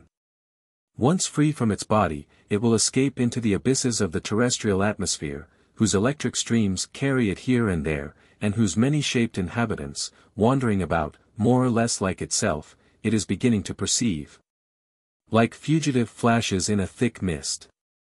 Then there begins a desperate, vertiginous struggle on the part of the soul, which is still dull and heavy, to rise into the upper strata of the air, to free itself from earthly attraction and reach, in the heaven of our planetary system, the region proper to it and which friendly guides alone can show it. But before this can take place, a long period must often intervene. This phase of the life of the soul has borne different names in religions and mythologies. Moses called it Horeb, Orpheus, Erebus. Christianity, Purgatory, or the Valley of the Shadow of Death. The Greek initiates identified it with the cone of shadow which the earth is always trailing behind it, which shadow reaches as far as the moon. For this reason they called it the abyss of Hecate. In these murky depths, say the disciples of Orpheus and of Pythagoras, are tossed to and fro the souls which make desperate efforts to reach the circle of the moon, though the violence of the winds beats them back to earth by thousands. Homer and Virgil compare them with whirling leaves, or swarms of birds maddened by the tempest. The moon played an important part in ancient esotericism. On its surface, facing the heavens, the souls were regarded as purifying their astral body before continuing their celestial ascent. It was also supposed that heroes and great spirits took up their abode for a time on the portion of its surface turned towards the earth, in order to clothe themselves in bodies appropriate to our world before reincarnation. There was attributed to the moon, in a certain measure, the power to magnetize the soul for earthly incarnation, and to demagnetize it for its heavenly abode. In a general way, these assertions, to which initiates attached a meaning that was at once real and symbolical, signified that the soul must pass through an intermediary stage of purification and free itself from the impurities of earth before continuing its journey. In what terms can one describe the arrival of the pure soul into its own world? The earth has disappeared like a dream. A fresh sleep, a delightful swoon now envelopes it as in a caressing embrace. All that it now sees is its winged guide carrying it away with lightning rapidity into the depths of space. What can we say of its awakening in the valleys of some ethereal star, devoid of elemental atmosphere, where everything, mountains, flowers and vegetation, is of an exquisite, sensitive and eloquent nature? Above all else, what can one say of those luminous forms, men and women, surrounding it like a sacred procession, to initiate it into the sacred mystery of its new life? Are they gods or goddesses? No, they are souls like itself. The wonder consists in the fact that their inmost thoughts beam forth in their countenance, that tenderness and love, desire or fear radiate through those diaphanous bodies in a scale of luminous colorations. Here, body and countenance are no longer the mask of the soul, the transparent soul appears in its real form, shining forth in the clear light of unpolluted truth. Psyche has returned to her divine home. The secret light in which she laves herself, which emanates from her and returns in the smile of beloved ones, this light of great felicity is the soul of the world wherein she is conscious of the presence of God. No more obstacles now. She will love and know, she will live with no other limit than her own desire to soar. Strange and marvelous happiness. She feels that strong, profound affinities unite her to all her companions. For in the life beyond, those who do not love flee from one another, those alone meet together who understand one another. With them she will celebrate the divine mysteries in more beautiful temples, in a more perfect communion. These will be living poems, ever new, each soul of which will be a strophe, and each one will live again its life in that of others. Then, quivering with delight, she will spring forth into the radiance on high, to the call of the messengers, the winged spirits, those who are called gods, for they have escaped the circle of generations. Led on by these sublime intelligences, she will try to decipher the great poem of the secret word, to understand what she can grasp of the symphony of the universe. She will receive hierarchical information from the circles of divine love. She will endeavor to see the essences which the animating spirits scatter throughout the worlds. She will contemplate the glorified spirits, living rays of the God of gods, but without being able to bear their blinding glory which makes suns look pale as smoky lamps. Then, when she returns terrified from these dazzling flights, for she shudders in presence of such immensities, she will hear from afar the call of beloved voices, and will fall back on the golden strands of her star. Beneath the rose-colored veil of a billowy sleep, peopled with forms clothed in white, and filled with sweet perfumes and melodious strains. Such is the heavenly life of the soul, scarcely conceived of by our earth-clouded minds, but divined by initiates, lived by seers and demonstrated by the law of analogy in universal concordance. In vain do our rude imagery and imperfect language attempt to translate it. Each living soul, however, feels the germ of this life in its hidden depths. Though in our present condition it is impossible for us to realize it, the philosophy of occultism has formulated its psychical conditions. The idea of ethereal constellations, invisible to us, though forming part of our solar system and serving as an abode for happy souls, is often found in the secrets of esoteric tradition. Pythagoras calls it a counterpart of the earth, the antichthon, lit up by the central fire, i.e., by the divine light. At the end of the Phaedo, Plato describes this spiritual land at some length, though in disguised fashion. He says that it is as light as air, and is surrounded by an ethereal atmosphere. In the other life, we see that the soul preserves the whole of its individuality. Of its terrestrial existence it retains none but noble memories, leaving the others to fall into that forgetfulness which the poets called the waves of Lethe. Freed from all defilement, the human soul feels its consciousness restored, so to speak. From without the universe, it has come back to within it. Cybele Maya, the soul of the world, has, with deep yearning, drawn it back to her bosom. Here, Psyche will work out her dream, that dream continually broken and ever being recommenced on earth. She will work it out in accordance with her earthly effort and acquired intelligence, but she will magnify it an hundredfold. Crushed hopes will again revive beneath the dawn of her divine life, the gloomy sunsets of earth will kindle into the dazzling light of day. Though man had lived only 1 hour of enthusiasm or self-denial, that single pure note, torn away from the discordant scale of his earthly life, will be repeated in his afterlife in marvelous progressions and Aeolian harmonies. The fugitive delights that we obtain from the enchantment of music, the ecstasy of love or the raptures of charity are only the stray notes of a harmony to which we shall then be listening. Is this simply saying that such life will be only one long dream, one magnificent hallucination? What is there truer than that which the soul feels within itself and which it realizes by its divine communion with other souls? Initiates, being consistent and transcendent idealists, have always thought that the only real and lasting things on earth are manifestations of spiritual beauty, love and truth.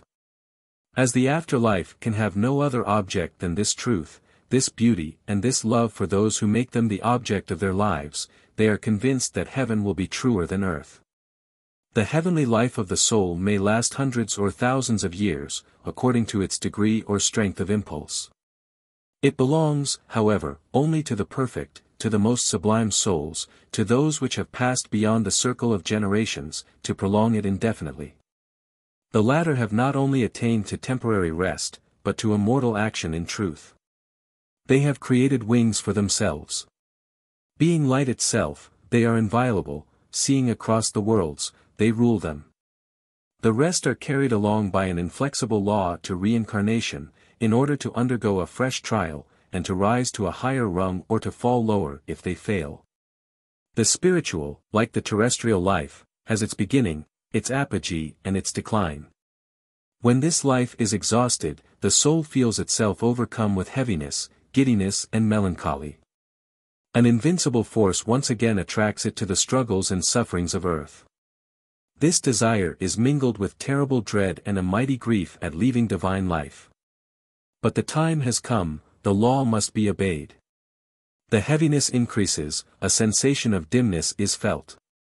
The soul no longer sees its companions of light except through a veil, and this veil, ever denser and denser, gives a presentiment of the coming separation.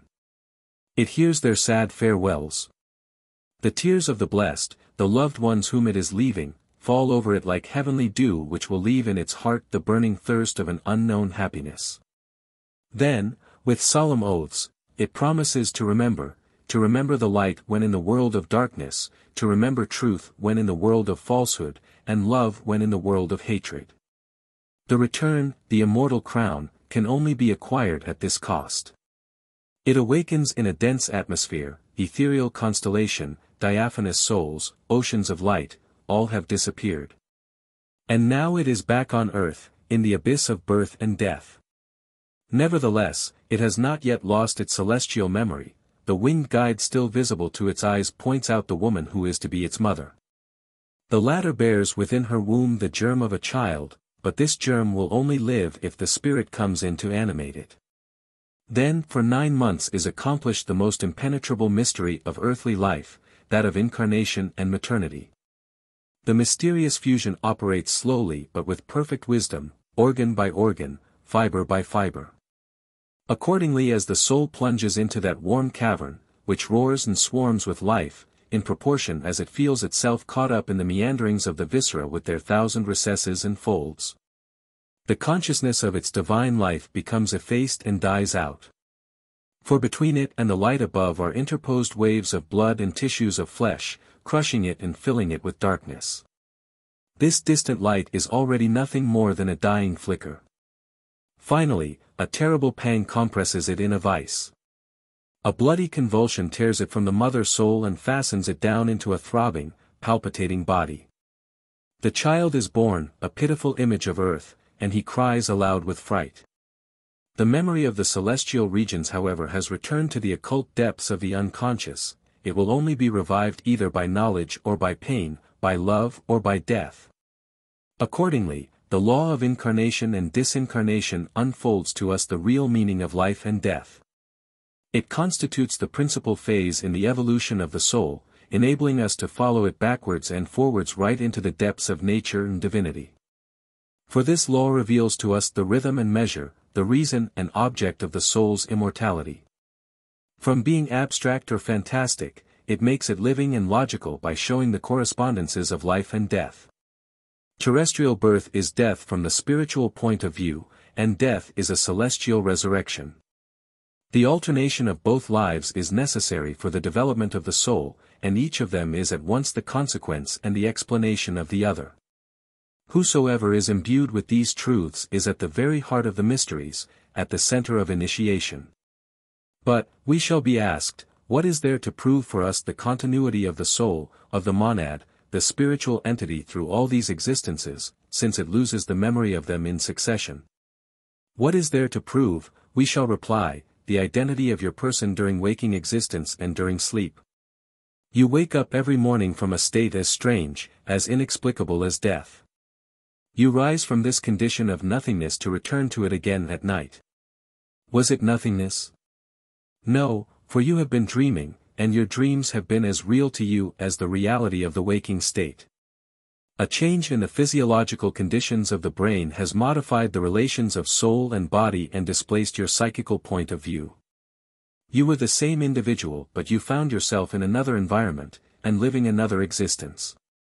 In magnetized subjects, somnambulists, and clairvoyants, sleep develops new faculties which to us seem miraculous, though they are the natural faculties of the soul when detached from the body.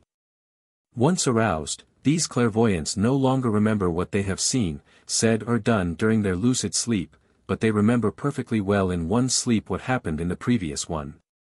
And at times predict with mathematical certainty what will happen in the next.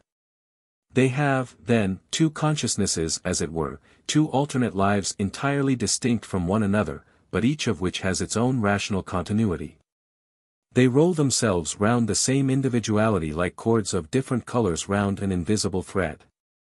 Consequently, it is in a very deep sense that the initiate poets of old called sleep the brother of death. A veil of forgetfulness separates the sleeping from the waking state, like birth and death, and, just as our earthly life is divided into two parts always alternating, so also the soul, in the immensity of its cosmic evolution, alternates between incarnation and spiritual life, between earth and heaven. This alternate passage from one plane of the universe to another, this reversing of the poles of its being, is no less necessary for the development of the soul than alternate waking and sleeping is necessary for the bodily life of man. When passing from one existence to the other, we need the waters of Lethe. In this present existence, a salutary veil conceals from us past and future alike. But oblivion is not complete, since light passes through the veil. Innate ideas alone prove a former existence. There is more, however. We are born with a world of vague remembrances, mysterious impulses, divine presentiments. In children born of gentle quiet parents we find outbursts of wild passions which atavism does not sufficiently explain, and which come from a former existence. Sometimes in the humblest life we find fidelity to a sentiment or an idea, altogether sublime and inexplicable. Is not this a result of the promises and oaths of the celestial life? The occult memory the soul has kept of them is stronger than all earthly reasoning. According as it attaches itself to this memory or abandons it, is it seen to overcome or to succumb. True faith consists in this mute fidelity of the soul to itself. For this reason, one may conceive that Pythagoras like all Theosophists considered bodily life as a necessary elaboration of the will, and heavenly life as a spiritual growth, an accomplishment. Lives follow without resembling one another, but a pitiless logic links them together. Though each of them has its own law and special destiny, the succession is controlled by a general law, which might be called the repercussion of lives. 17 In accordance with this law, the actions of one life have, fatally, their repercussion in the following one.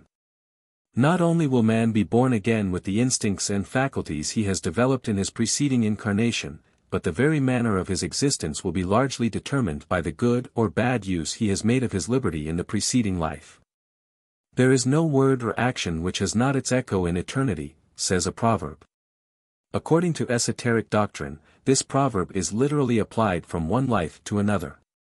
Pythagoras considered that the apparent injustice of destiny, the deformity and wretchedness of one's lot, misfortunes of every kind, find their explanation in the fact that each existence is the reward or the punishment of the former one. A criminal life engenders one of expiation, an imperfect life, one of trial. A good life determines a mission, a superior life, a perfected mission by the re-establishment of initiation and the spiritual selection of marriages. In this way races follow one another and humanity progresses. The initiates of old saw much further into the future than those of our days. They acknowledged that a time would come when the great mass of people constituting present-day humanity would pass on to another planet, there to begin a new cycle. In the series of cycles of which the planetary chain consists, the whole of humanity will develop the intellectual, spiritual and transcendent principles which great initiates have developed in themselves in this life, and will thus bring them to general fruition. It goes without saying that such a development embraces not merely thousands, but millions of years, and that it will bring about changes in human conditions such as we cannot at present form any imagination of. In expressing them, Plato says that in those times the gods will really inhabit the temples of men. It is logical to admit that in the planetary chain, i.e., in the successive evolutions of our humanity on other planets, its incarnations should become more and more ethereal in their nature, insensibly approaching the purely spiritual state of that eighth sphere which is outside the circle of generation, and by which the divine state was denoted by Theosophists of old. It is also natural that, as all do not start from the same point, and many loiter on the way or fall back, the number of the elect should continually diminish in this marvelous ascent. Our earth-limited intelligences are dazed by this conception, but heavenly intelligences contemplate it without the least fear, just as we regard a single life. Is not the evolution of souls, thus understood, in conformity with the unity of the spirit, the principle of principles, with the homogeneity of nature, the law of laws, and with the continuity of movement, the force of forces? Seen through the prism of spiritual life, a solar system does not constitute a material mechanism only, but a living organism, a celestial kingdom in which souls travel from world to world like the very breath of God animating it. What then is the final end of man and humanity, according to esoteric doctrine? After so many lives, deaths, rebirths, periods of calm and poignant awakenings, is there any limit to the labors of psyche? Yes, say the initiates, when the soul has definitely conquered matter, when, developing all its spiritual faculties, it has found in itself the principle and end of all things, then, incarnation being no longer necessary, it will enter the divine state by a complete union with the divine intelligence.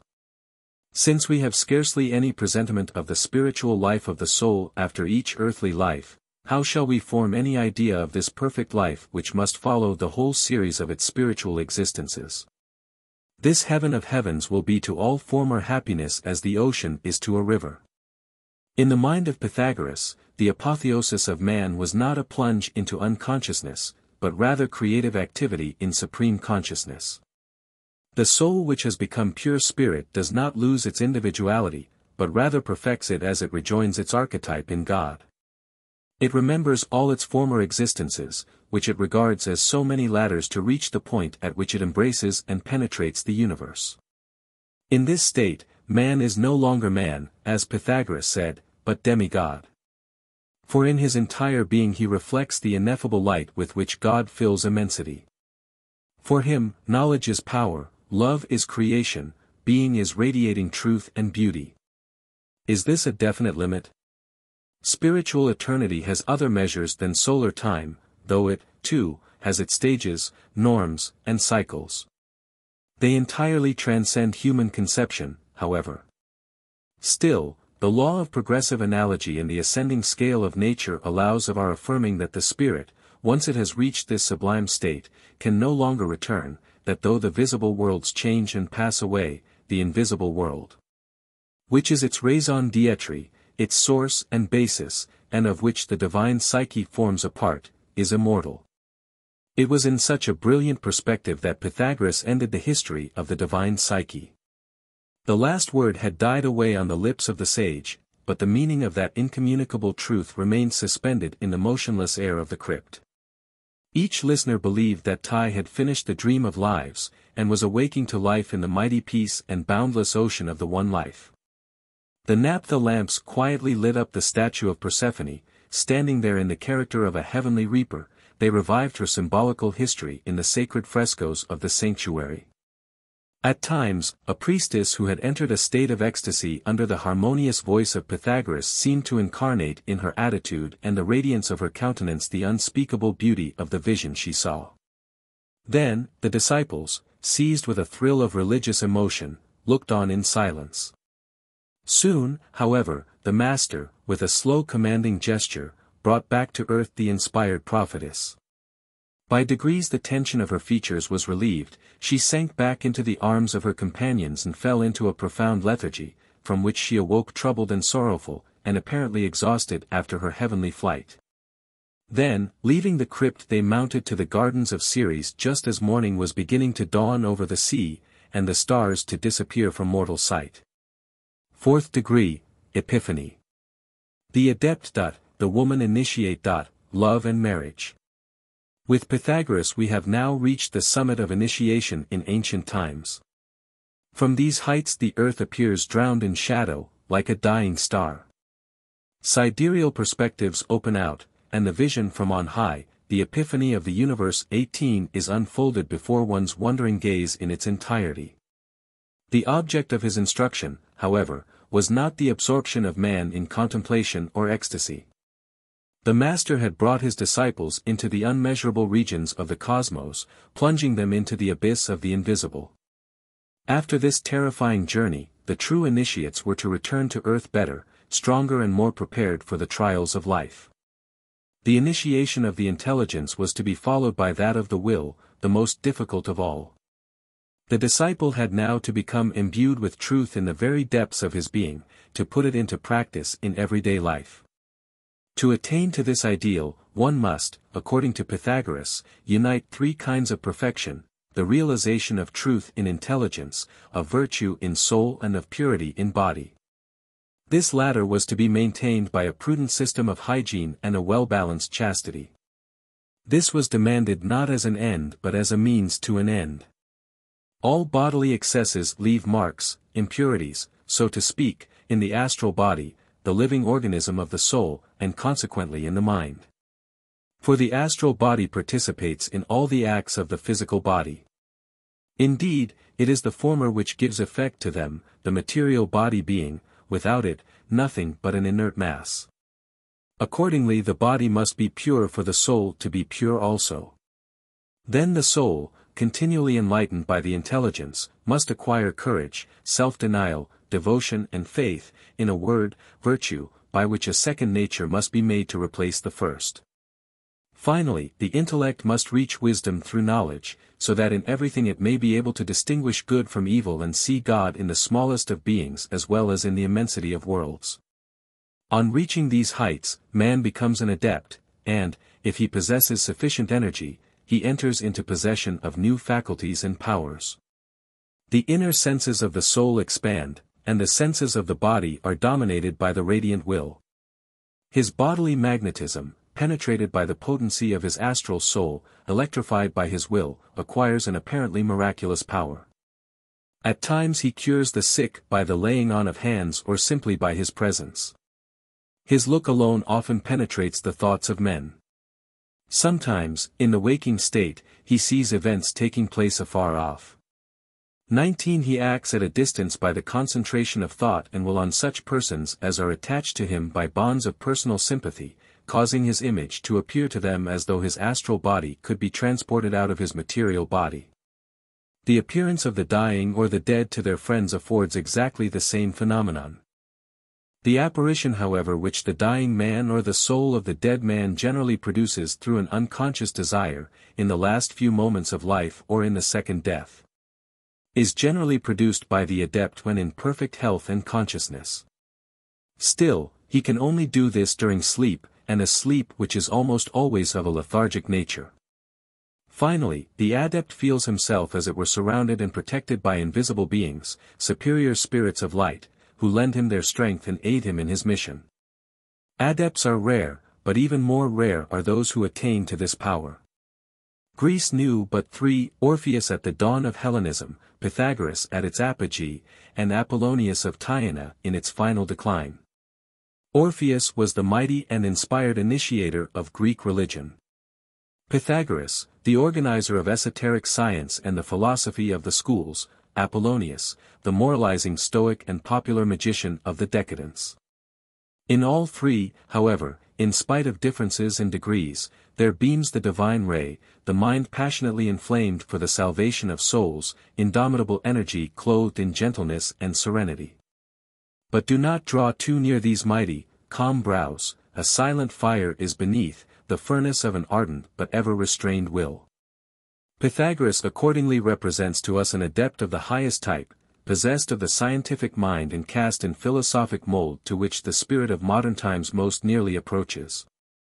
But he himself neither could, nor pretended to make perfect adepts of his disciples. A great inspirer is always at the beginning of every great epoch. His disciples and their pupils form the magnetic chain which carries his thought out into the world. In the fourth degree of initiation, Pythagoras therefore contented himself with teaching his followers how to apply his doctrine to life. The Epiphany, the vision from above, set forth an ensemble of profound, regenerating views on things of earth. The origin of good and evil remains an incomprehensible mystery for whomsoever has not taken into account the origin and the end of things. A morality which does not consider the final destiny of man will be merely utilitarian and very imperfect. Besides, human liberty does not really exist for such as always feel themselves the slaves of their passions, nor does it by right exist for such as believe neither in the soul nor in God. For whom life is a lightning flash between two states of darkness. The first live in the servitude of the soul, enchained by the passions, the latter in the slavery of intelligence limited to the physical world. It is not so for the religious man, or for the true philosopher, nor with much greater reason for the Theosophist initiate who realizes truth in the trinity of his being in the unity of his will. To understand the origin of good and evil, the initiate regards the three worlds with the spiritual eye. He sees the murky world of matter and animalism in which inevitable destiny holds sway. He sees the luminous world of the spirit which, for us, is the invisible world, the immense hierarchy of liberated souls who are themselves providence in action, the world where divine law reigns. Between the two he catches a dim glimpse of humanity, the lower elements of which plunge into the natural world whilst the higher ones touch the divine spheres. The genius and spirit of humanity is liberty. For the moment man perceives truth and error, he is free to choose, to associate with providence in accomplishing truth, or, by following error, to fall beneath the law of destiny. The act of will joined to that of intelligence is nothing but a mathematical point, but from this point springs forth the spiritual universe. Every spirit partially feels by instinct what the Theosophist totally understands by his intellect, that evil is what causes man to descend to the fatality of matter, and that good is what makes him rise towards the divine law of the spirit. His true destiny is to be ever rising higher, and that from his own efforts. But to do this he must also be free to descend again to the very lowest. The circle of liberty widens out to the infinitely great in proportion as one ascends, it shrinks to the infinitely small in proportion as one descends. The higher one rises, the freer he becomes. For the more one enters into light, the more power for good he acquires. And the more one descends, the more enslaved does he become, for each fall into evil diminishes the intelligence of the true and the capacity for good. Destiny accordingly reigns over the past, liberty over the future, and providence over both, i.e. over the ever-existing present, which may be called eternity. 20 From the combined action of destiny, liberty, and providence spring the innumerable destinies, the hells and the paradises of souls. Evil, being discord with divine law, is not the work of God but that of man, and has only a relative, an apparent and transitory existence. Good, being accord with divine law, alone really and eternally exists. Neither the priests of Delphi and Eleusis, nor the initiate philosophers would ever reveal these profound thoughts to the people, who might have misunderstood and misused them. In the mysteries this doctrine was symbolically represented by the mutilation of Dionysus, though what was called the sufferings of God was hidden from the profane by an impenetrable veil. The greatest of all religious and philosophical discussions deal with the question of the origin of good and evil. We have just seen that esoteric teachings hold the key to this question. There is another important question on which the social and political problem depends, the inequality of human conditions. In the very spectacle of evil and pain there is something terrifying. Their apparently arbitrary and unjust distribution may be said to be the origin of all hatred, revolt and denial. Here again the profound esoteric teaching brings into our earthly darkness its sovereign light of peace and hope. The diversity of souls, conditions and destinies can indeed only be justified by plurality of existences and the doctrine of reincarnation. If man is born for the first time into this life, what explanation can be given of the innumerable evils which seem to fall on him as the effect of chance? How can it be admitted that there is such a thing as eternal justice, when some are born under conditions which fatally bring about misery and humiliation, whilst others are born fortunate and live the happiest of lives? If, however, it is true that we have lived other lives, and shall do so again after death, that through all these existences there reigns the law of recurrence and repercussion, then the differences of soul, of condition and destiny will be nothing but the results of previous lives and the manifold applications of this law. Differences of condition spring from an unequal employment of liberty in past lives, and intellectual differences from the fact that men belong to extremely different degrees of evolution, which range from the semi-animal condition of retrogressing races to the angelic states of saints and the divine kingship of genius. In reality earth resembles a vessel, and all we who inhabit it are travelers coming from faraway lands, dispersing, by degrees, in every direction of the compass. The doctrine of reincarnation gives a raison d'être, in accordance with eternal justice and logic, for the most terrible suffering as well as for the most envied happiness. The idiot will now be understood by us if we think that his dull, stupid condition, of which he is half conscious and from which he suffers, is the punishment for a criminal use of his intelligence in another life.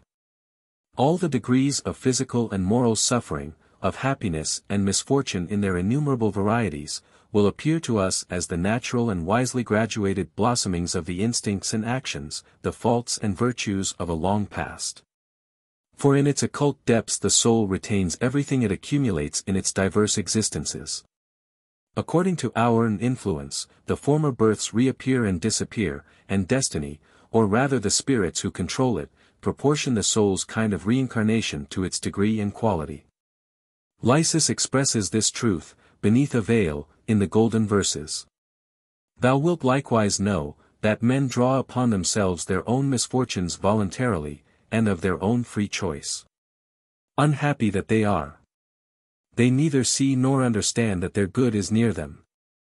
Far from weakening the sentiment of brotherhood and of the solidarity of all men, such teaching is bound to strengthen it. We owe help, sympathy and charity to all. For we are all of the same race, though we have reached different stages. All suffering is sacred, for pain is the test of the soul. All sympathy is divine, for it enables us to feel, as by a magnetic thrill, the invisible chain binding together all the worlds. The virtue of grief is the reason of genius. Sages and saints, prophets and divine creators shine with more resplendent beauty in the eyes of those who know that they too come forth from universal evolution. How many lives, what innumerable victories have been needed to acquire this might which fills us with wonder? What heavens have already been traversed to bring to us this innate light of genius? We know not. But these lives have been lived, these heavens do exist. The conscience of nations is not mistaken, the prophets have not lied in calling these men the sons of God, messengers from heavenly places. Their mission is demanded by eternal truth, they are protected by invisible legions and the living word speaks in them. There is one difference in men springing from the primitive essence of individuals, and another, as we have just said, coming from the degree of spiritual evolution to which they have attained. From this latter point of view, we see that men may be placed in 4 classes, comprising every subdivision in degree. 1. In the great majority of men, the will acts especially in the body. These may be designated as instinctive persons. Their sphere includes not only physical work, but also the exercise and development of the intelligence in the physical world, consequently commerce and industry. 2. In the second degree of human development the will, and consequently the consciousness, has its abode in the soul, i.e. in sensitiveness, reacted on by intelligence, which constitutes understanding. These are anemic, or passionate persons. According to temperament, they are fitted to become warriors, artists or poets. The great majority of savants and literary men belong to this class. They live in relative ideas, modified by passions or limited by a fixed horizon, without rising to the height of pure idea or universality. 3. In a third class of men, a far rarer one, the will has acquired the habit of acting principally in pure intellect, of setting free the intelligence, in its special function, from the tyranny of the passions and of the limits of matter. Thus giving all their conceptions a character of universality. These are the intellectual persons. They include such heroes as perish in martyrdom for their country, the highest type of poets, and especially true philosophers and sages, those whose mission it is, according to Pythagoras and Plato, to govern humanity. In these men, passion is not extinct, for without it nothing could be effected, it constitutes fire and electricity in the moral world. The passions have here become the servants of intelligence, whilst in the former category intelligence is, oftener than not, the slave of the passions. 4. The loftiest human ideal is realized by a 4th class of men, those who have added to the dominion of the intelligence over soul and instinct, that of the will over their whole being. They exercise supreme mastery through the control and possession of all their faculties. In the human trinity they have realized unity. Owing to this marvelous concentration, which collects together all the powers of life, their will, by projecting itself into others, acquires an almost limitless strength, a radiating creative magic. These men have borne different names in history. They are primordial men, adepts, great initiates, sublime geniuses who transform and metamorphose humanity. So rare are they that they may be counted in history. Providence scatters them here and there at long intervals of time, like stars in the heavens. 21. Evidently this last category is outside of all rule or classification, still, such a constitution of human society as takes no account of the first three categories. Without granting each its normal function and the means needed for self-development, is merely external, it is anything but organic. It is clear that, in primitive times, probably dating back to the Vedic epoch, the Brahmins of India founded the division of society into castes on the ternary principle. In time, however, this division, so just and fruitful a one, became changed into an aristocratic and sacerdotal privilege. The principle of vocation and initiation was replaced by that of heredity. The closed castes finally became petrified and the irretrievable decadence of India followed. Egypt, which maintained, during the rule of the pharaohs, the ternary constitution with the movable and open castes, the principle of initiation as applied to the priesthood and that of examination and control of all military and civil functions, existed for a period ranging between 5,000 and 6,000 years without a change of constitution. As for Greece, her lively, versatile temperament caused her to pass rapidly from aristocracy to democracy, and from the latter to tyranny. She turned round in this vicious circle like a sick man passing from fever to lethargy and back again to fever. Perhaps she needed this excitement to produce her unparalleled work, the translation of the profound though obscure wisdom of the East into clear, universal language, the creation of the beautiful by art, and the foundation of an open and reasonable science following on a secret, intuitive initiation. And none the less was she indebted to the principle of initiation for her religious organization and her loftiest inspirations. Speaking from a social and political standpoint, it may be said that she always lived in whatever was provisional and excessive. Pythagoras, in his capacity as an adept, had well understood, from the heights of initiation, the eternal principles which control society, and was following out the plan of a mighty reform in accordance with these truths. Soon we shall see how his school and himself suffered shipwreck in the storms of democracy. From the pure, undefiled summits of his teachings the life of the worlds rolls on, in accordance with the rhythm of eternity. Glorious Epiphany!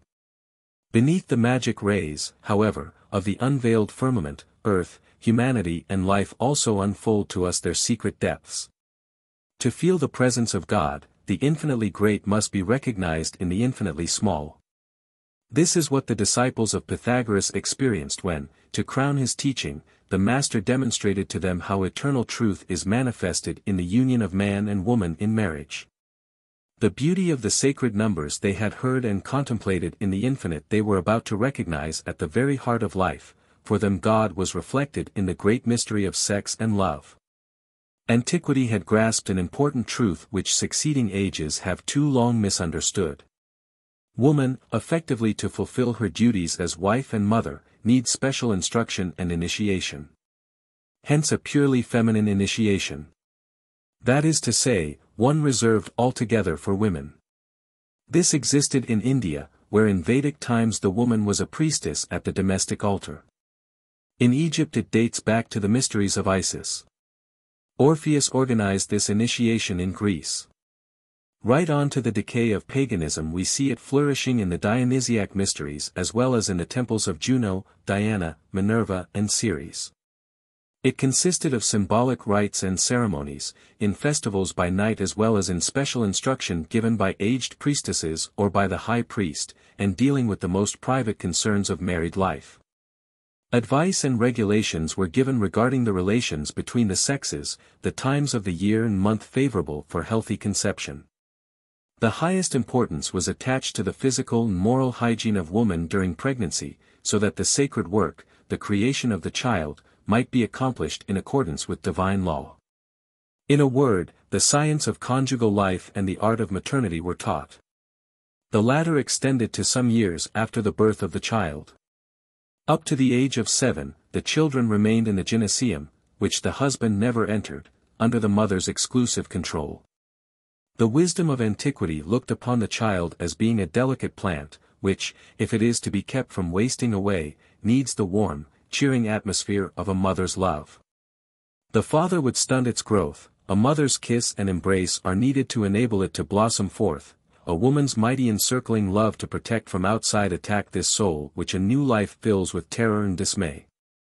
It is because woman consciously fulfilled these lofty functions which antiquity regarded as divine, that she was in very truth the priestess of the family, the guardian of the sacred fire of life, the Vesta of the hearth.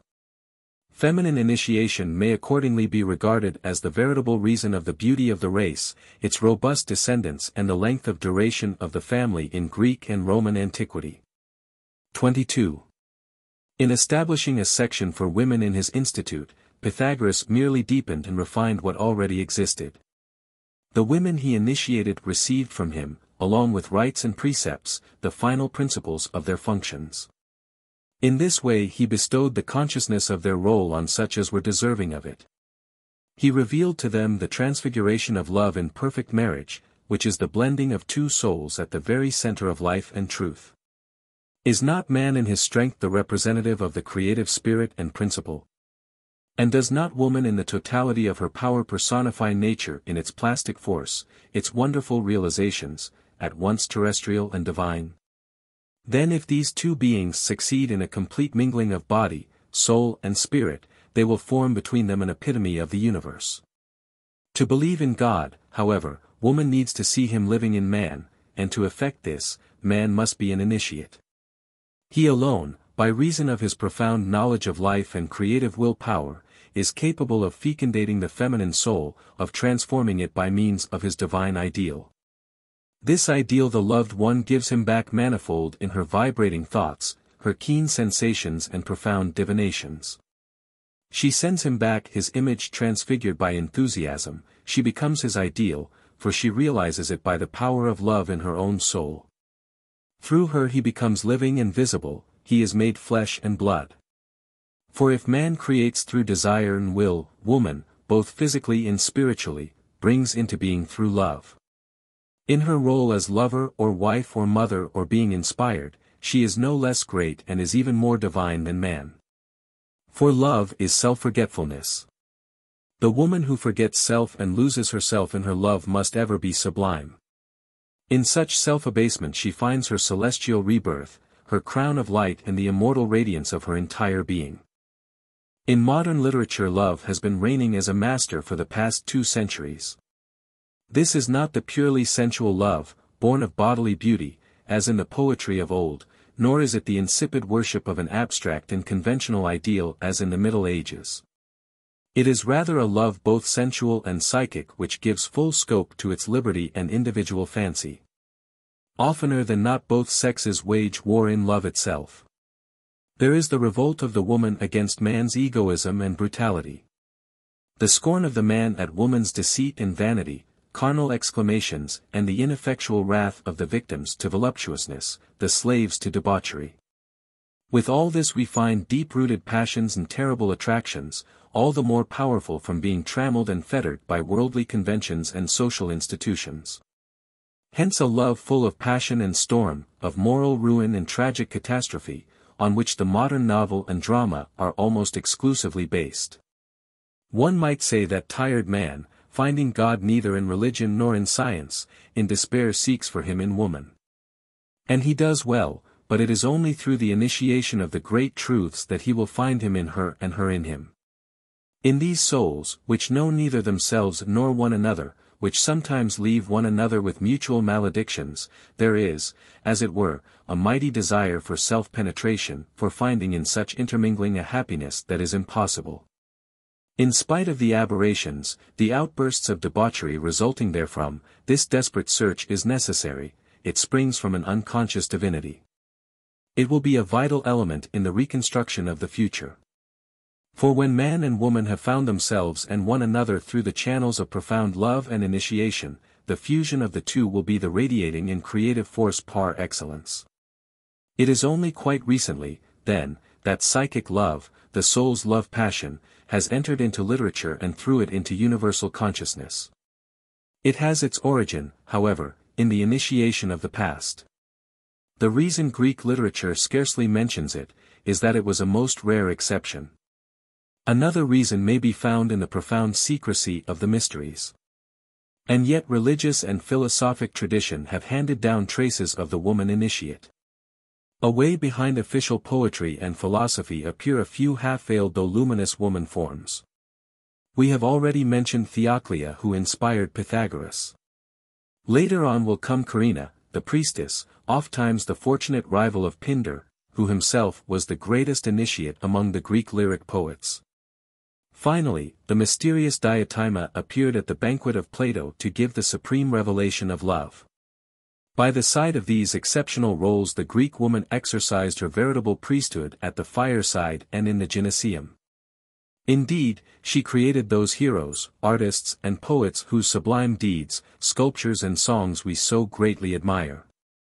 It was she who conceived them in the mystery of love, who formed them in her womb with the desire and love of beauty, who brought them to birth after protecting them beneath her motherly wings. It must be added that for the man and woman who are real initiates, the creation of the child has an infinitely finer signification and greater importance than for us. When father and mother know that the soul of the child existed previous to its birth on earth, conception becomes a sacred act, the summons of a soul to submit to incarnation. Between the incarnate soul and the mother there is almost always considerable similarity.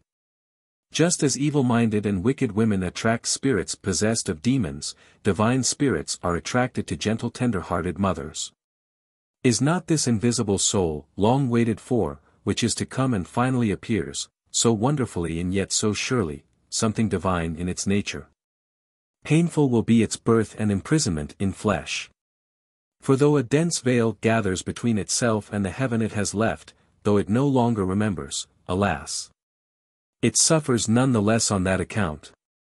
Sacred and divine is the task of the mother who is to create for it a fresh dwelling, to mitigate the harshness of its prison and render the trial easier to bear. Thus we see that the teaching of Pythagoras, which had begun by the divine Trinity in the profound recesses of the Absolute, ended in the human Trinity at the center of life. In father, mother and child, the initiate could now recognize the spirit, soul and heart of the living universe. For him this final initiation constituted the foundation of the social work, conceived of in all the height and beauty of the ideal, a building to whose construction each initiate had to bring his stone. 5. Marriage of Pythagoras, revolution at Croton, the master's end, the school and its destiny. Among the women who followed the master's teaching was a maiden of great beauty. Her father, an inhabitant of Croton, was named Brontinos. His daughter's name was Theano. Pythagoras was now 60 years of age, but mastery over passion and a pure life wholly consecrated to his mission, had kept him in perfect health and strength. The youth of the soul, that immortal flame the great initiate draws from his spiritual life and nourishes on the hidden forces of nature, shone forth in him, throwing into subjection all around. The Grecian mage was not at the decline, but rather at the height of his might. Theano was attracted to Pythagoras by the almost supernatural radiance emanating from his person. Grave and reserved, she had sought from the master an explanation of the mysteries she loved though without understanding them. When, however, beneath the light of truth and the tender glow which gradually enveloped her, she felt her inmost soul expand like the mystic rose with its 1,000 petals. When she felt that this blossoming forth came from him and his words, she silently conceived for the master a boundless enthusiasm and a passionate love. Pythagoras had made no effort to attract her. His love and affection were bestowed on all his disciples, he thought only of his school, of Greece and the future of the world. Like many great adepts, he had denied himself the pleasures of earthly love to devote himself to his work. The magic of his will, the spiritual possession of so many souls he had formed and who remained devoted to him as to a well-loved father, the mystic incense of all those unexpressed affections which came to him. And that exquisite fragrance of human sympathy which bound together the Pythagorean brethren, all this took the place of voluptuousness, of human happiness and love. One day, as he was alone, meditating on the future of his school in the crypt of Proserpine, he saw coming to him, with grave, resolute steps, this beautiful virgin to whom he had never spoken in private. She sank on her knees at his feet, and with downcast eyes begged the master, the one who could do everything, to set her free from an impossible, an unhappy love which was consuming her, body and soul. Pythagoras wished to know the name of the one she loved. After much hesitation, Theano confessed that it was himself, but that, ready for any sacrifice, she would submit to his will. Pythagoras made no reply. Encouraged by his silence, she raised her head with suppliant look. Her eyes seemed to contain the very essence of a life and soul offered as a sacrifice to the master. The sage was greatly disturbed. He could overcome his senses and imagination, but the electric flash from that soul had pierced his own. In this virgin, matured by passion, her countenance transfigured by a sentiment of utter devotion, he had found his companion, and caught a faint glimpse of a more complete realization of his work. With troubled look, Pythagoras raised the maiden to her feet, and Theano saw from the master's eyes that their destinies were forever united. By his marriage with Theano, Pythagoras affixed the seal of realization to his work. The union and fusion of the two lives was complete. One day when the master's wife was asked what length of time elapsed before a woman could become pure after intercourse with a man, she replied, "If it is with her husband, she is pure all the time, if with another man, she is never pure." Many women would smilingly remark that to give such a reply one must be the wife of Pythagoras, and love him as Theano did. And they would be in the right, for it is not marriage which sanctifies love, it is love which justifies marriage. Theano entered so thoroughly into the thought and life of her husband, that after his death she became a center for the Pythagorean order, and a Greek author quotes her opinion as that of an authority on the doctrine of numbers. She bore Pythagoras 2 sons, Arimnestes and Telogs, and a daughter Demo. At a later date Telogs became the master of Empedocles, to whom he handed down the secrets of the doctrine. The family of Pythagoras offered the order a real model to follow. His house was called the Temple of Ceres, and his court the Temple of the Muses. In domestic and religious festivals, the mother led the women's chorus, and Demo that of the maidens. In all respects Demo was worthy of her parents. Pythagoras entrusted to her certain writings expressly forbidding her to communicate them to any one outside the family. After the dispersion of the Pythagoreans, Demo fell into great poverty. She was offered a large sum for the precious manuscript, but, faithful to her father's will, she always refused to part with it. Pythagoras lived in Croton for 30 years. Within 20 years this extraordinary man had acquired such power that those who called him a demigod were not looked upon as exaggerating. This power seemed to have something miraculous about it, no like influence had ever been exercised by a philosopher. It extended not merely to the school of Croton and its ramifications in other towns on the coast of Italy, but even to the politics of all these small states. Pythagoras was a reformer in the whole acceptation of the term. Croton, a colony of Achaia, had an aristocratic constitution. The Council of the Thousand, drawn from the noblest families, carried on the legislative and kept watch over the executive power. Popular assemblies existed, though their power was restricted. Pythagoras, who wished the state to be all order and harmony, was no more enamored of oligarchical compression than of the chaos of demagogy.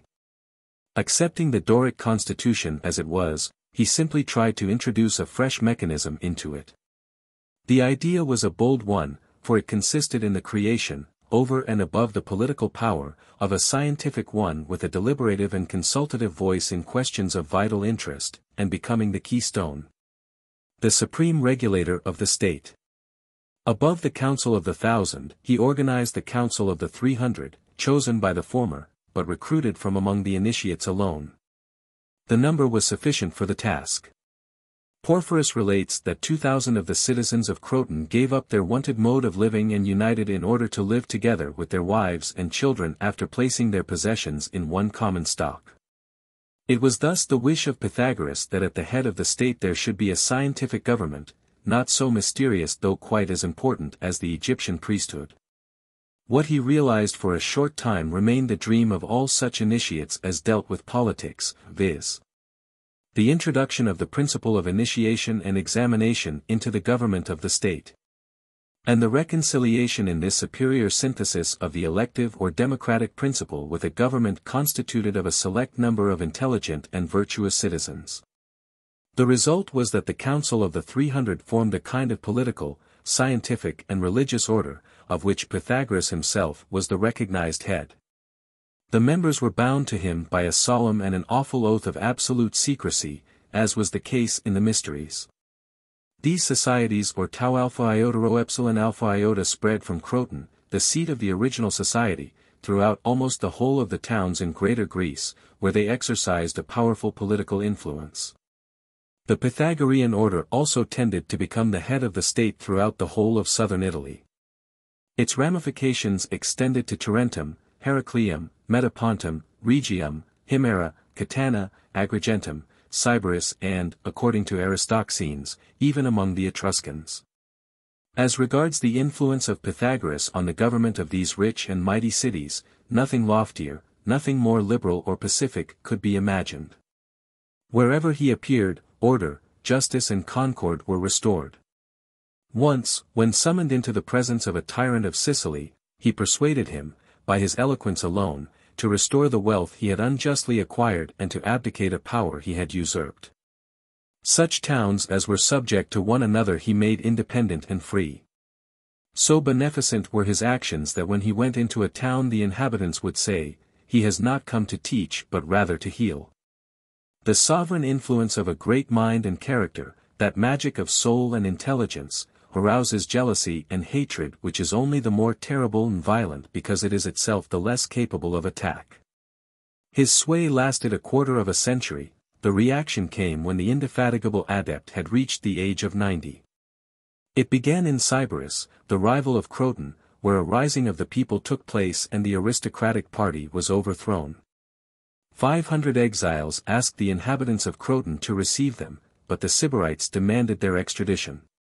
Dreading the anger of a hostile town, the magistrates of Croton were on the point of complying with this demand when Pythagoras intervened. At his entreaty, they refused to hand over the unhappy suppliants to their implacable enemies, whereupon Sybaris declared war upon Croton.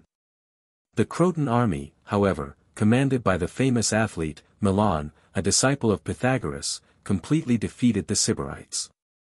The downfall of Sybaris followed. The town was taken and plundered, utterly destroyed and converted into a wilderness of ruins.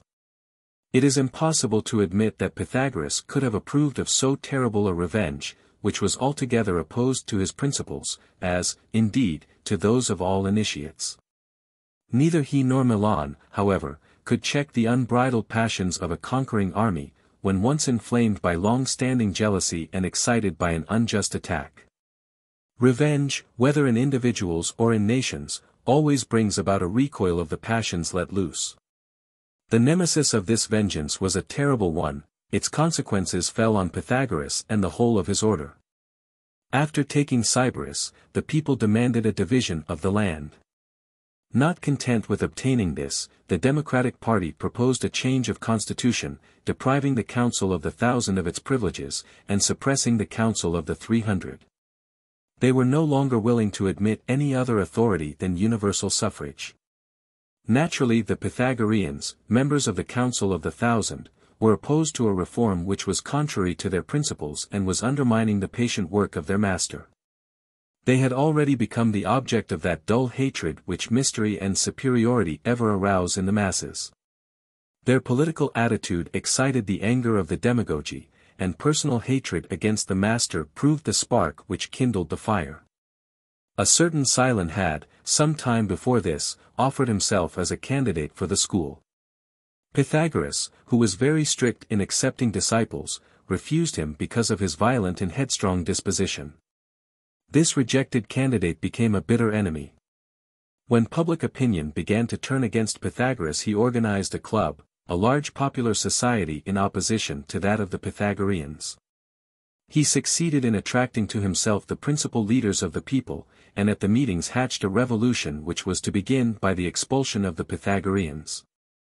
Cylon rises to his feet in front of a sea of upturned excited faces and reads extracts stolen from the secret book of Pythagoras, entitled, The Sacred Word, Hieros Logos. These extracts are then travestied and wrongly interpreted. A few of the speakers make an attempt to defend the brothers of silence, who respect even dumb animals. Such are greeted with outbursts of laughter. Cylon ascends the tribune again and again. He demonstrates that the religious catechism of the Pythagoreans is a crime against liberty. And that is a slight charge, he adds. Is this master, this would-be demigod, whose least word is blindly obeyed, and who has merely a command to give, to have all his brethren exclaiming, the master has said it. Any other than the tyrant of Croton, and the worst of all tyrants, an occult one? What else than scorn and disdain for the people is this indissoluble friendship which unites all the members of the Pythagorean tau alpha iota rho epsilon alpha iota composed of? They are never tired of repeating the words of Homer when he says that the prince should be the shepherd of his people. In their eyes the people are evidently nothing better than a worthless flock. The very existence of the order, I say, is a permanent conspiracy against the rights of the people. Until it is destroyed, liberty will be a vain word in Croton. One of the members of the meeting, animated by a feeling of loyalty, exclaimed, let Pythagoras and his followers be given an opportunity, at any rate, to justify their conduct in our presence before we condemn them. Cylon replied haughtily, have not these Pythagoreans deprived you of the right to judge and decide upon public matters? What right have they to ask you to listen to them now? They did not consult you when they deprived you of the right to exercise justice, now it is your turn to strike without listening to them. Such vehement opinions were greeted with rounds of applause, and popular frenzy and passion rose higher than ever. One evening, when 40 of the principal members of the order had met at the abode of Milan, the tribune collected his followers and the house was surrounded. The Pythagoreans, who had the master with them, barricaded the doors. The enraged crowd set fire to the building, which speedily became enveloped in flames. 38 Pythagoreans, the very first of the master's disciples and constituting the flower of the order, along with Pythagoras himself, perished either in the flames or at the hands of the people. Archippus and Lysis alone escaped massacre. 23. Thus died this mighty sage, this divine man whose effort it had been to instill his own wisdom into human rule and government. The murder of the Pythagoreans was the signal for a democratic revolution in Croton and about the Gulf of Tarentum. The towns of Italy expelled from their walls the unfortunate disciples of the master.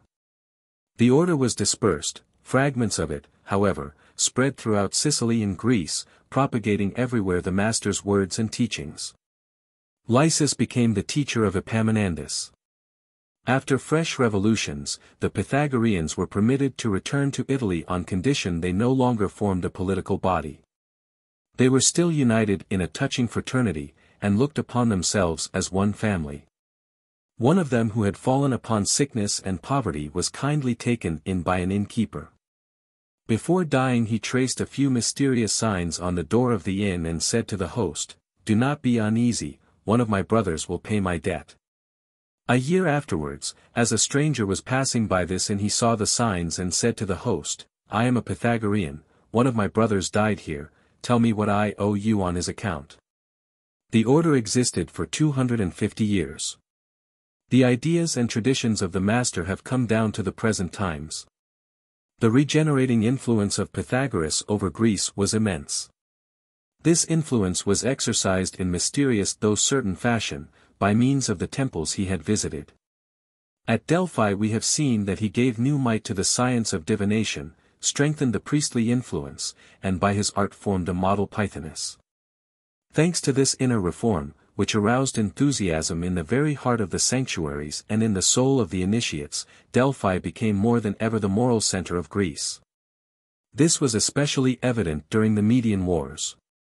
Scarcely had 30 years elapsed since the death of Pythagoras when the Asiatic cyclone, predicted by the Samian sage, burst out upon the coasts of Hellas. In this epic struggle of Europe against a barbaric Asia, Greece, representing liberty and civilization, has behind her the science and genius of Apollo. He it is whose patriotic and religious inspiration stirs up and silences the springing rivalry between Sparta and Athens. It is he, too, who is the inspirer of men like Miltiades and Themistocles. At Marathon, enthusiasm is so great that the Athenians believe they see two warriors, clad in light, fighting in their ranks. Some recognize in them Theseus and Akitos, others, Castor and Pollux.